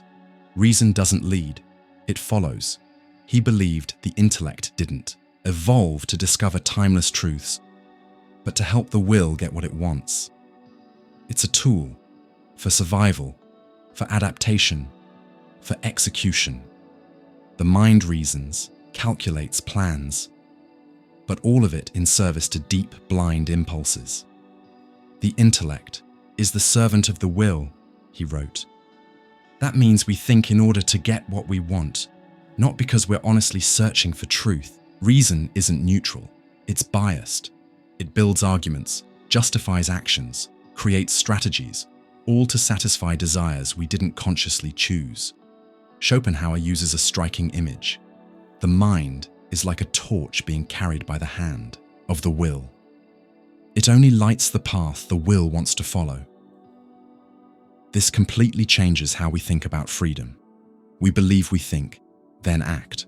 But according to him, we're already inclined to act, and thinking just builds a justification for what we already feel. It's not autonomy. It's a deep form of self-deception. How many times do we say we thought it through before making a decision, when in reality, desire had already made it for us? How often do we use logic not to discover truth, but to defend an emotional impulse? This submission of the mind to the will shows up in nearly everything we do: the drive for power, pleasure, status. Even things we call rational, choosing a career, making an investment, arguing a point, are often driven by hidden wants. The intellect, then, is brilliant, but not free. And that, for Schopenhauer, is one of humanity's greatest tragedies, because the smarter someone is, the better they are at serving their impulses. In other words, being intelligent doesn't mean being wise. It just means being a more efficient servant.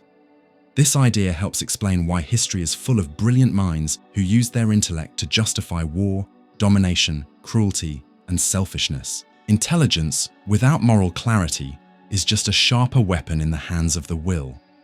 That's why Schopenhauer is so suspicious of rational brilliance. He knows the human mind can build perfect logical systems, all while serving deep illusions. And that's also why, in his philosophy, salvation doesn't come from reason. It's not thinking that frees us, it's giving up the wanting. Because as long as the will is in charge, the intellect is trapped. Only when the will becomes quiet can the mind finally open to real contemplation. That kind of contemplation serves no desire. It doesn't seek gain or outcome. It simply sees. It's what happens in art, in compassion, in meditation, when the mind stops being a tool and starts being pure awareness. In those rare moments, the intellect isn't working for anything. It just exists. And in that state, Schopenhauer says, we find real freedom. Not the freedom to want, but the freedom to stop wanting. That's a deeply transformative idea. It pushes us to look at our thoughts with more honesty, to ask, who's really in control? Are we thinking what we want, or just thinking to justify what we already want? It also invites us to cultivate silence, because in a world where the mind is constantly used to compete, to persuade, to win, maybe the most radical act is to stop using it as a servant of the will. Maybe true thinking begins when desire ends. In the end, Schopenhauer gives us an unflattering, but profoundly true picture of the human mind. He shows us that behind every rational thought, there's a deeper wanting, and that the intellect, no matter how bright, is often just a mirror of our desires. But by recognizing that, he also gives us a way out, the chance to break the cycle, to let the mind step away from constantly serving the will, and in doing so, to find a place where thought no longer serves the ego, but truth. Why do some people seem to see the world so differently? While most live caught up in desire, routine, and appearances, a rare few are moved by something quieter and deeper, the search for truth, beauty, and the essence of things. Arthur Schopenhauer, gave this distinction a name: the genius and the ordinary. This isn't a moral or elitist judgment, it's existential. For him, the world isn't divided between rich and poor, educated and uneducated, but between those who live to possess and those who live to understand. The ordinary person is completely dominated by the will, that blind, irrational force that drives us to want, compete, accumulate, and seek attention. They're focused on the world of appearances, external achievements, and instant gratification. Their focus is the self. What can I get? What can I own? How can I be admired? And because of that, according to Schopenhauer, they live trapped in illusion.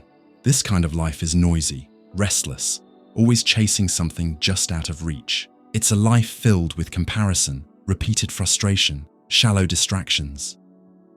And even when surrounded by things, it feels empty inside. The genius, on the other hand, is someone whose awareness goes beyond themselves. While the ordinary person asks, "What can the world give me?" the genius asks, "What is the world?" It's a subtle but powerful difference. The genius isn't completely free from the will.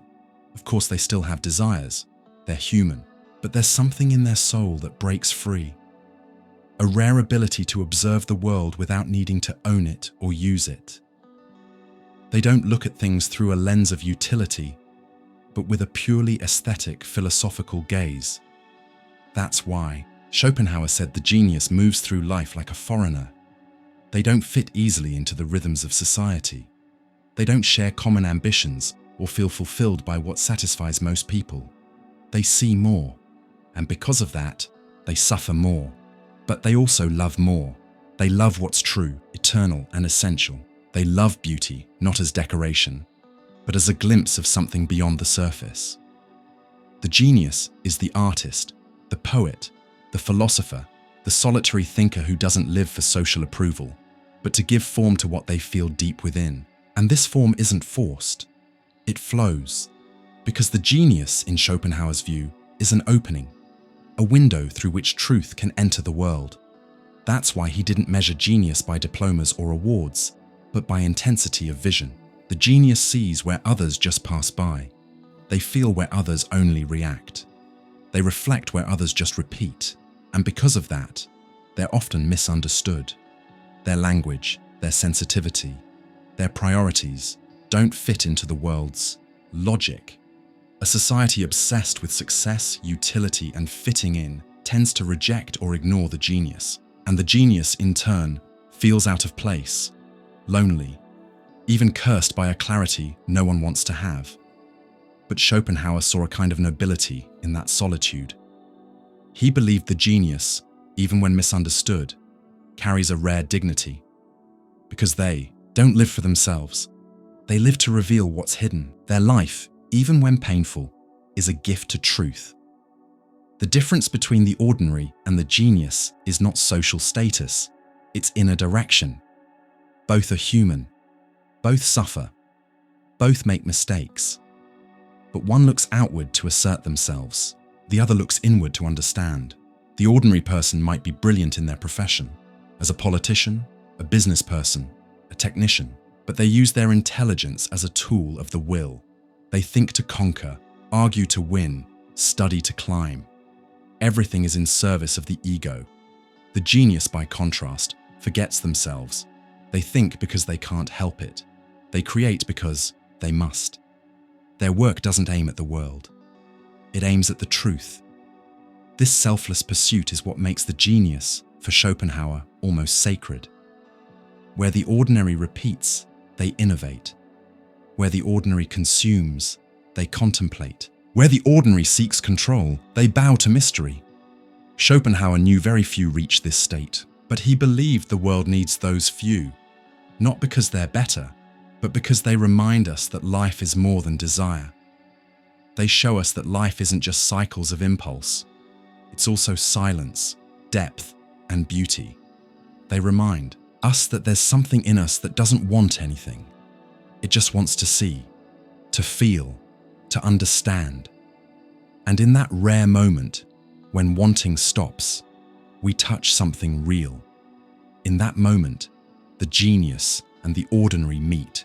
Both can experience, even briefly, the freedom that comes from seeing clearly, without desire, without illusion.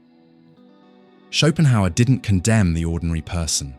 He invited them to see, to step, even for a moment, away from the noise of the will, and to discover that behind the world of appearances, there's something only an awakened spirit can perceive.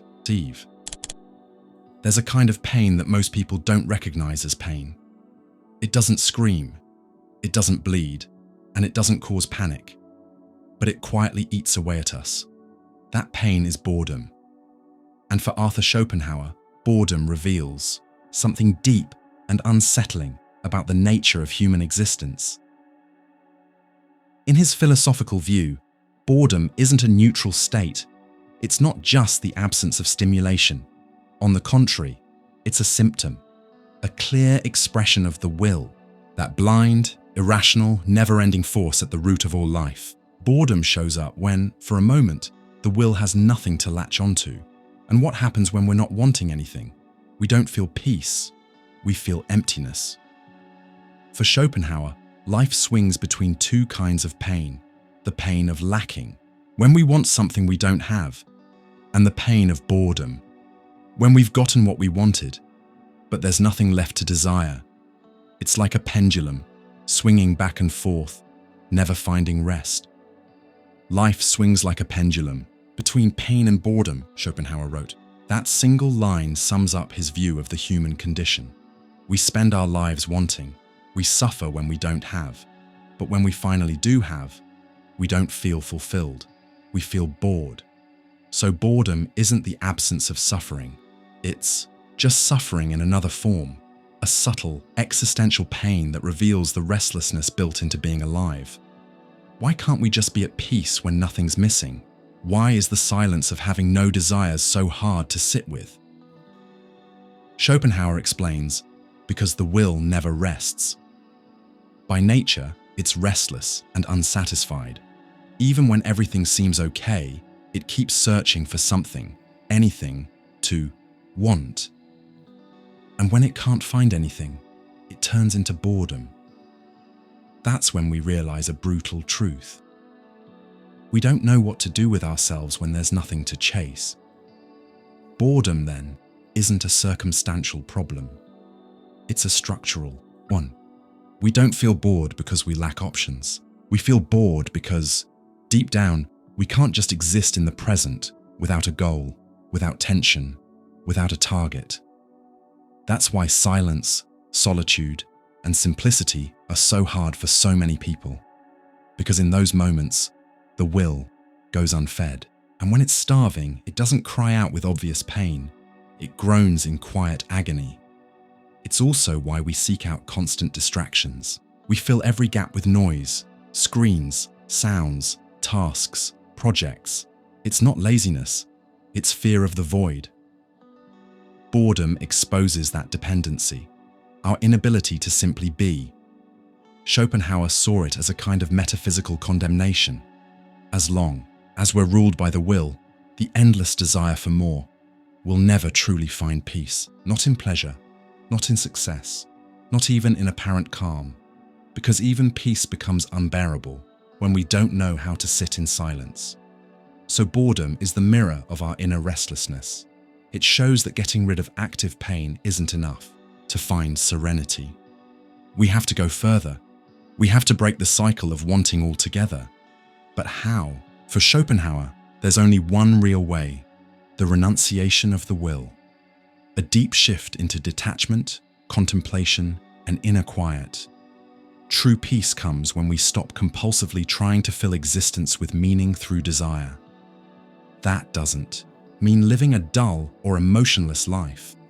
It means living free from the pressure to fill every gap with new cravings. The ascetic, the artist, the philosopher, figures Schopenhauer admired, are those who, even briefly, can suspend the will. They observe, create, feel, not to consume, but to simply witness. In that state, boredom disappears. Not because we drowned it in noise, but because we stepped outside the need for stimulation. The paradox is clear. The more we try to escape boredom with new desires, the more we feed it. But when we stop wanting, boredom loses its grip. This is one of Schopenhauer's hardest and most freeing lessons. Boredom isn't a lack of meaning. It reveals the structure of existence, and maybe instead of running from it, we should listen to it. Let it tell us who we are without distractions. Let it confront us with the void, and maybe, just maybe, help us discover a new kind of freedom inside that emptiness. Because it's only when we need nothing that we start to uncover who we are, without the desires that usually define us. So boredom doesn't have to be the enemy. It can be a portal, an invitation to slow down, to contemplate, to softly step away from the noise of the world. In that uncomfortable silence, we might finally start to hear something deeper than the will, something that doesn't want, doesn't suffer, doesn't demand, something that just is. If this helped you see that empty feeling in a new light, go ahead and subscribe to the channel. Here, even silence has a place, and we try to turn it into awareness. Can philosophy save us? Many traditions would say yes. It's often seen as a path to happiness, a guide to a good life, a way to achieve serenity.